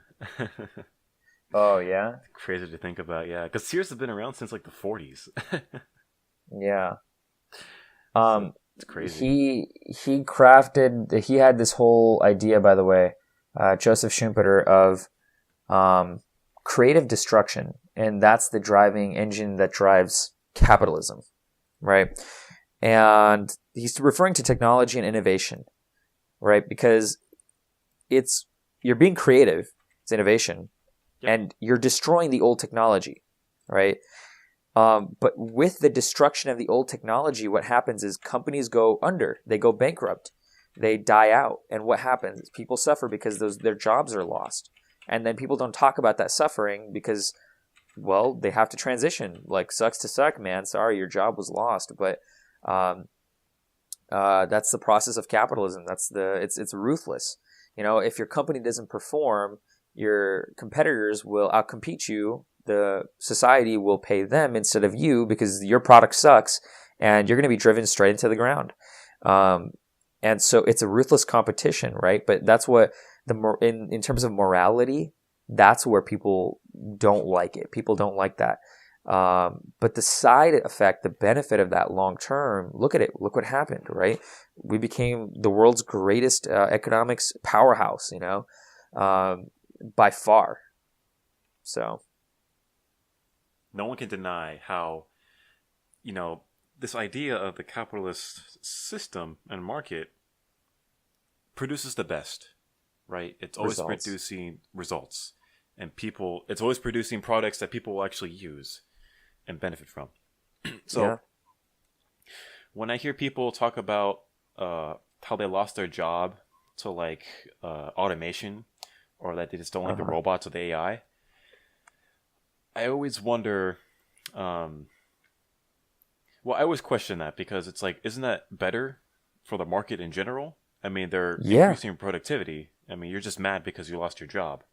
100%. You're absolutely correct about that, because it is better, right? The robots and the productivity is going to skyrocket once automation kicks in Yeah. and AI kicks in, right? The society is going to have, it's going to, as long as we manage our resources correctly, and we're still working under the assumption that we don't have such an abundance of resources that companies don't want to profit maximize anymore, which I doubt will happen. As long as companies are going to seek to maximize profits, we will still have those three assumptions that Adam Smith talked about, which is taking hold, right? We're going to be producing the goods and services that the society wants and demands. We're going to be producing them at the cheapest cost possible, and we're going to allocate the resources efficiently. So we are going to. It's just a system that absolutely works. There's a logic behind it. You see, But yeah, no, overall, you're correct. The economy in and of itself, the productivity will skyrocket once automation kicks in. And that's exactly what happened. Okay, going back to the times of slavery, okay? Slaves were looked at Oh by shit. people. I'm not going to get cultural. This is a strictly economic topic right now. Yeah. um, slaves were looked at as economic inputs. They worked in the cotton fields for, to produce cotton essentially for people, for their owners, correct? Now, the owners, they would make them work for cotton and, they produce cotton and whatever, and then they'd sell this cotton, right? So essentially the thing that produced the good for them was the slave at the time. Then what happened was Eli Whitney invented what was called a cotton gin, right? I'm sure you've heard of that and you've studied that in history, right? And this Sure. cotton gin it rapidly accelerated the picking of cotton or something like that. I forgot exactly what it was. Now, it increased productivity 50-fold. 50-fold, okay? 50-fold. So one cotton gin would do the work of 50 slaves, essentially, approximately, okay? Oh damn. Now, ironically, here's what happened, okay? And now, they say history repeats itself, but I don't think it might be the case this time around. Ironically, what happened was people thought, okay, well, the Southerners they're not gonna need slaves anymore because look at the cotton gins around. Why would Southerners want to have slaves anymore, right? This doesn't make any sense if they can have cotton gin. Actually, in fact, they wanted even more slaves because what happened was they put each slave onto one cotton gin and they increased productivity like crazy. And they started producing massive, massive amounts of cotton. That was their goal. Now, I'm not saying that that's going to happen, but essentially what happened was productivity skyrocketed once the cotton gin was invented. Cotton was being produced like nothing. It was like very quick. And that's probably going to be a side benefit of, automating these jobs. The sad thing is a lot of people are going to lose their jobs, I think it's beneficial overall because Yeah. when it comes to those people losing their jobs, they can ultimately find a new job that could provide more money. But it all depends on the individual case, right? Maybe they're near to retirement, right? And they can't really find a job. So Yeah. those individual cases are really sad. But overall, I mean, what more could we say about automation? I feel like we talked about just everything. Yeah. I mean, I think it's the government's job to help those people who are going to lose their jobs because of automation to transition, right? Who knows if universal basic income is the exact solution to the problem? That may not be, but, as time goes on, we'll see. Because I think if you have certain programs in place that will help these people transition easily to get educated for other jobs, the jobs of the future, and you help them transition, that is going to be that's going to be the best thing. And it is creative destruction. It's 100% creative destruction because guess what? Because machines are going to take over the jobs, those types of jobs, well, human beings are going to have to work somewhere else. They're going to those people that are jobless now are going to have to work somewhere else, and as they work somewhere else, so these people essentially have to educate themselves more. Their skill level has to go up, and they have to transition into a new job. Now, as they transition into that new job, what happens? So, well, the robots are taking care of a bulk of the transportation and all of that, and now these other human beings are left to go do something else, which means the productivity is going to freaking skyrocket. The economic growth is going to be insane. It is going to be another industrial revolution. You really think so? It's going to be that big? It depends on how fast it comes and whether AI is involved, or if it's just self-driving trucks or something like that. if automation, if we're talking about AI, if it's like the same thing, if AI is incorporated, into all these machines, and dude, then honestly, yes, I think it's going to be massive. Because with AI, there's so much potential, to transition, to take over jobs. Now, that sounds like a bad thing for human beings, right? But for the overall economy, it's fantastic, right? Because productivity is going to go crazy. If AI is going to take over, if it's AI has so much potential capability that it can take over many, many different types of jobs, not just truckers' jobs. If AI can be programmed into machines, then those machines can do the work of, McDonald's employees and Taco Bell employees. They can, we already have self-checkout counters at grocery stores now. Yep. So four self-checkout counters are being monitored by one person. So what happened is people lost jobs there, right? Because you can self-checkout. Do you see what I'm trying to tell you? Yeah. Otherwise, we would have to go through the cashier, which, instead now you have one employee watching over 4 different self-checkout registers, and you can go by even quicker now. So those jobs are gone. That's like 3 employees right there. It's kind of like that. If Taco Bell employees, if, retail sale, like clothes, retail clothing stores can be taken over by AI and the machinery, then so many people are going to be left out of a job, and but the productivity will skyrocket because there's going to be a massive demand for new jobs, you see, down the line, and people are going to have to educate themselves to take on those jobs of the future. You see do you get what I'm trying to say? I think I do. Yeah. Yeah. I mean, people in the workforce now, most of them who are going to be affected are working those not like low skill jobs, but definitely the jobs that are not meant to provide for a family. You know what I mean? Right. So you have the retail jobs and fast food jobs and things like that. Most jobs of which automation is targeting now. So yeah, I think it will force those people to actually realize how their job could be taken away so easily, and how they need to basically shape up and recognize what is there in demand for in the market, so they can actually transition into a better workspace, essentially. So yeah.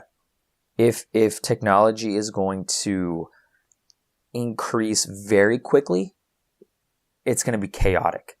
There are going to be riots all over the street. People are going to be jobless, and they're going to complain, and then we're going to have a massive socialist shift.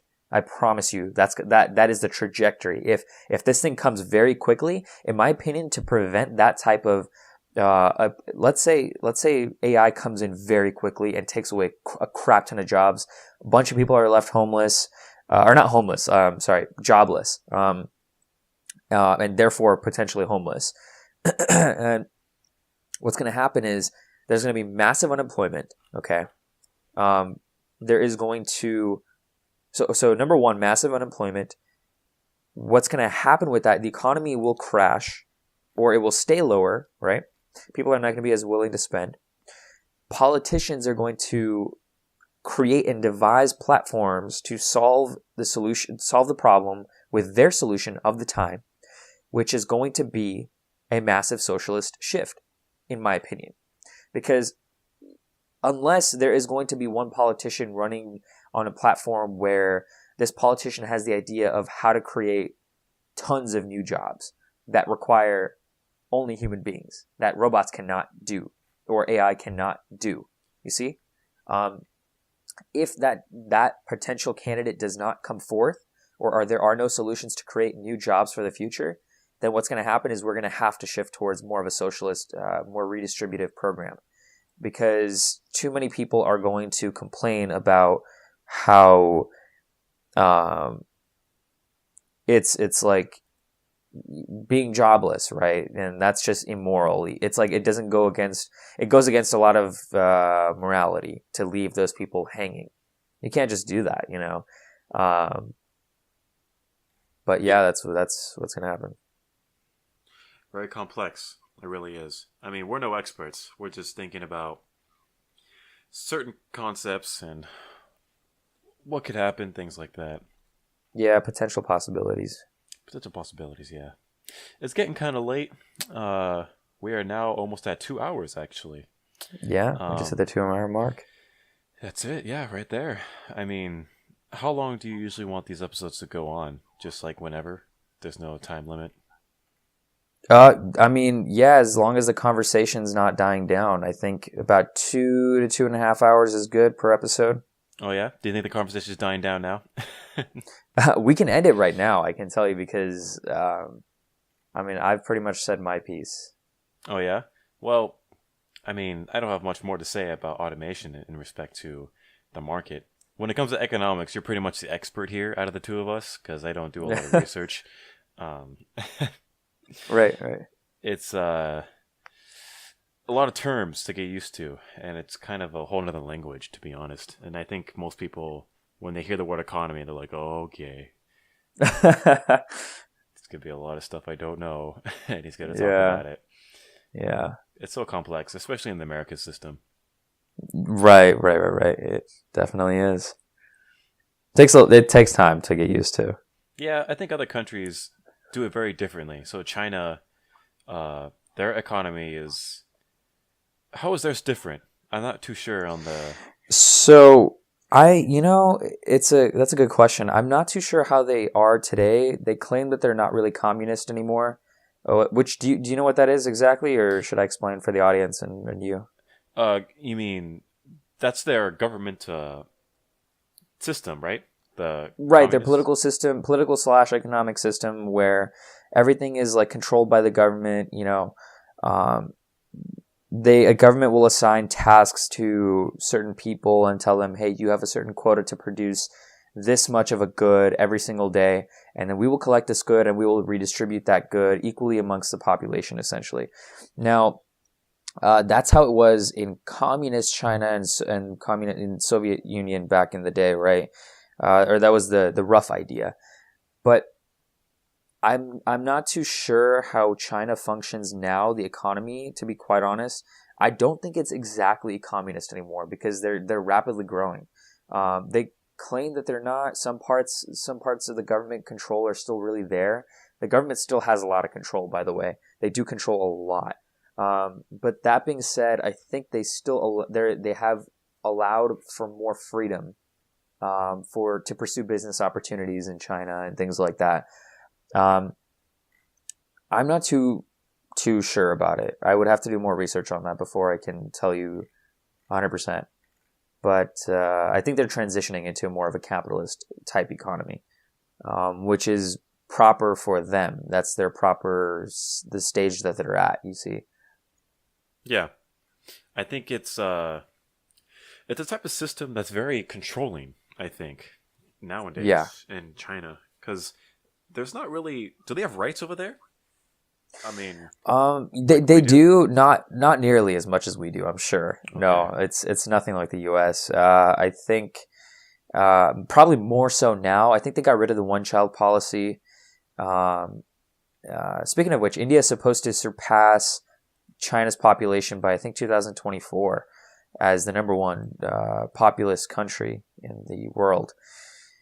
Not too sure about the freedoms that the Chinese have, to be quite honest. But I know government does control a lot of things. And I mean, there's more economic stuff about China that I can get into, but it's very complex stuff. It's like, it involves trade and it involves like this whole triangular thing and their manipulation of currency. You remember Donald Trump was talking about that on the campaign trail a lot? Yeah. Yeah. That, uh, China does control the currency level, essentially, right? And they do this by controlling what comes in and out of the country by way of trade. And there's a whole like triangle thing. I can't. It's like a very complex topic, and it's not something I can explain over a podcast. I mean, if I can, then I would have to review it first and go over it. Which maybe we'll cover a little bit of on the next podcast, but or any following one. Oh yeah, I would definitely agree that it's a very complex, concept in general. Right. I just found this thing online. I'm on Reddit right now, and Okay. there's something called a rock, obsidian. It's a naturally occurring volcanic glass form as an extrusive igneous rock. Huh. So it's a special kind of rock. So when lava interacts with the ocean, this rock is formed, and it's supposed to be like a really special type of mineral. That's kind of interesting. Anyway, okay, interesting. That's very random. I thought you were gonna like tie it back into like China and economics or something like that. Are they making this? Are they mass producing this? Is this their key? Imagine their weapon. Does China export lots of minerals and lots of like basic material? I think they do, don't they? Like they export a lot of steel, don't they? And a lot of iron, aluminum, things like that. To be honest, I'm not too sure. That's something I would have to look into. But I know I think they do have a lot of minerals that they're trying to export and stuff. Their whole economy is export based. That's how they make their money. Is they just gotta work their people like dogs, and they just gotta like go. Cheap labor, and export, add into the treasury, and just collect money essentially and hold it there as leverage against the U.S. in the future. Who knows how the U.S. is going to solve that problem? I think I was talking to a friend about this, and his whole idea behind it was, well, the U.S. is just going to say, well, I don't want to pay you. I don't want to, because by the way, the U.S. is $22 trillion in debt right now. Yeah, right? With China, I think. Yeah. Well, the majority of it is with China, right? Because the way that the U.S. takes on debt is by financing it through bonds, right? They issue bonds essentially, like treasury bonds and T bonds or something like that, T bills and T notes and things like that. So the bulk of this is actually bought by China. So and how do they do it? They have reserves, right? They have reserves from I think it was the trading, the positive trade surplus that they had or something like that. But anyways, they essentially they're holding all of these U.S. bonds, okay? And to get these U.S. bonds, they paid the U.S. government, money for it. And the vast majority of the debt is being held by China. So now, if China is holding the vast majority of the debt, and the U.S. is just racking up debt, $22 trillion, probably going to be 23, 24, 25, to pay off that many trillions of dollars is not going to be easy. No. It will take a long, long time. And interest on that debt is continuously accumulating, and it's going to get to a point where the interest on that debt is not going to be able to be paid off just from the tax revenue that the government collects, right? So government collects money through taxes, right? And that's how they pay off the interest payments for those bonds, and those they pay off those debts to China, right? So essentially what's going to happen is the American people are going to have to pay for all this debt through way of taxes. They're going to have to work their butts off and create, some sort of surplus or in terms of money. But I don't really know how the U.S. is going to deal with that if at one point they can't pay for it, or they can't pay for the interest payments, and China's like, come on, dude, pay up. It's like, we hold you by the balls, Yeah, can't they literally do that? They can say, we want our money now. What would we do? I don't know. I think there's expiration dates to it. The bonds, they don't expire for a certain while. But the thing is, So some people have argued that it's not China that has the U.S. by the balls; it's the other way around. Because the U.S. is going to say, all right, sorry, man, I don't have your money. Go screw yourself. What are you going to do? We have the world's most powerful military by far. Our military surpasses, we've outspent military-wise. We have outspent the top, I think the second most, the third most, fourth most, fifth most, and the sixth most country that has spent that much more money on their military. So, like, let's say the U.S. has spent the most on the military. In terms of money that the country has spent on military, the second, third, fourth, fifth, and sixth countries combined cannot compete with what America has spent on their military, which is way, way out of line, right? Like, the U.S. has been spending crazy amounts on their military. Not to mention that there's another $700 billion that's going to be going into it with this last bill that Donald Trump signed. So that being said, they might just say, hey, man, screw you. Like, we have the biggest military in the world. What are you going to do about it? Kind of a thing. We took advantage of your money, and we took advantage of the cheap labor that your people provided us. And we built our country through your cheap labor, through the cheap labor of your people. How screwed up is that? I know, So, right? I mean, we'll see what happens. I don't know what the solution is going to be, but the politicians of the time are going to have trouble, and we better be ready for that. That is kind of scary, yeah. I mean, what are the main reasons why the U.S. has the biggest military in the world? Good question, man. I Do we think really it started. I don't know. There are some people who say, like Ronald Reagan, for example, his policy was peace through power, military power, kind of a thing, right? Like, prevent military catastrophe by way of strength, peace through strength, essentially. So have a really, really, really strong military to deter any attacks to begin with. This was actually one of the strategies of war in the 33 strategies of war. Have a deter. Don't like. It's a defensive strategy essentially. It's the idea of have such a inspire so much fear that you deter attacks to begin with. Does that make sense? And how do you do that? Well, you spend like crazy on your military. You develop tons of nuclear weapons. You develop tons of crazy technology, and the military has to spend money for that, right? Trump has the same sort of idea. He looks up to Ronald Reagan when it comes to this type of thing. But I think it really started military spending in World War II when all of this, when they had mass mobilization for World War II efforts, right? And they had to restructure the government, and a lot of the women had to shift into the workforce to help create all of this weaponry and everything like that, because a lot of the men were off at war, and they needed to mass produce bombs and bullets for guns and airplanes and that sort of thing, right? Military technology.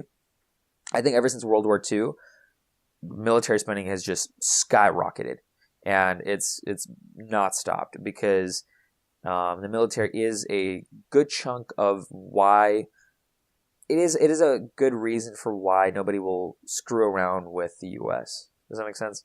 Yeah, that's true. No one's going to really declare war on the U.S. because, we have the largest navy in the world, and Right. I think we're in like every ocean, to be honest, whether they like it or not. I wouldn't be surprised, to be honest. I think how many aircraft carriers does the U.S. have? I think it's like 7 or something like that. Oh, is it? Oh, they have them here. I thought it was 22 or something. No, I think that's too many, because these things cost a lot. They cost like billions of dollars, I think. Oh, man. And essentially, what I learned about them was they're actually a moving. They're like a moving household. Like, each U.S. aircraft carrier has their own address, and if you want to send something, to like your relative or your friend that works on the aircraft carrier, you actually have to put on the postage mail like the address of the aircraft carrier, and it has like a zip code and everything.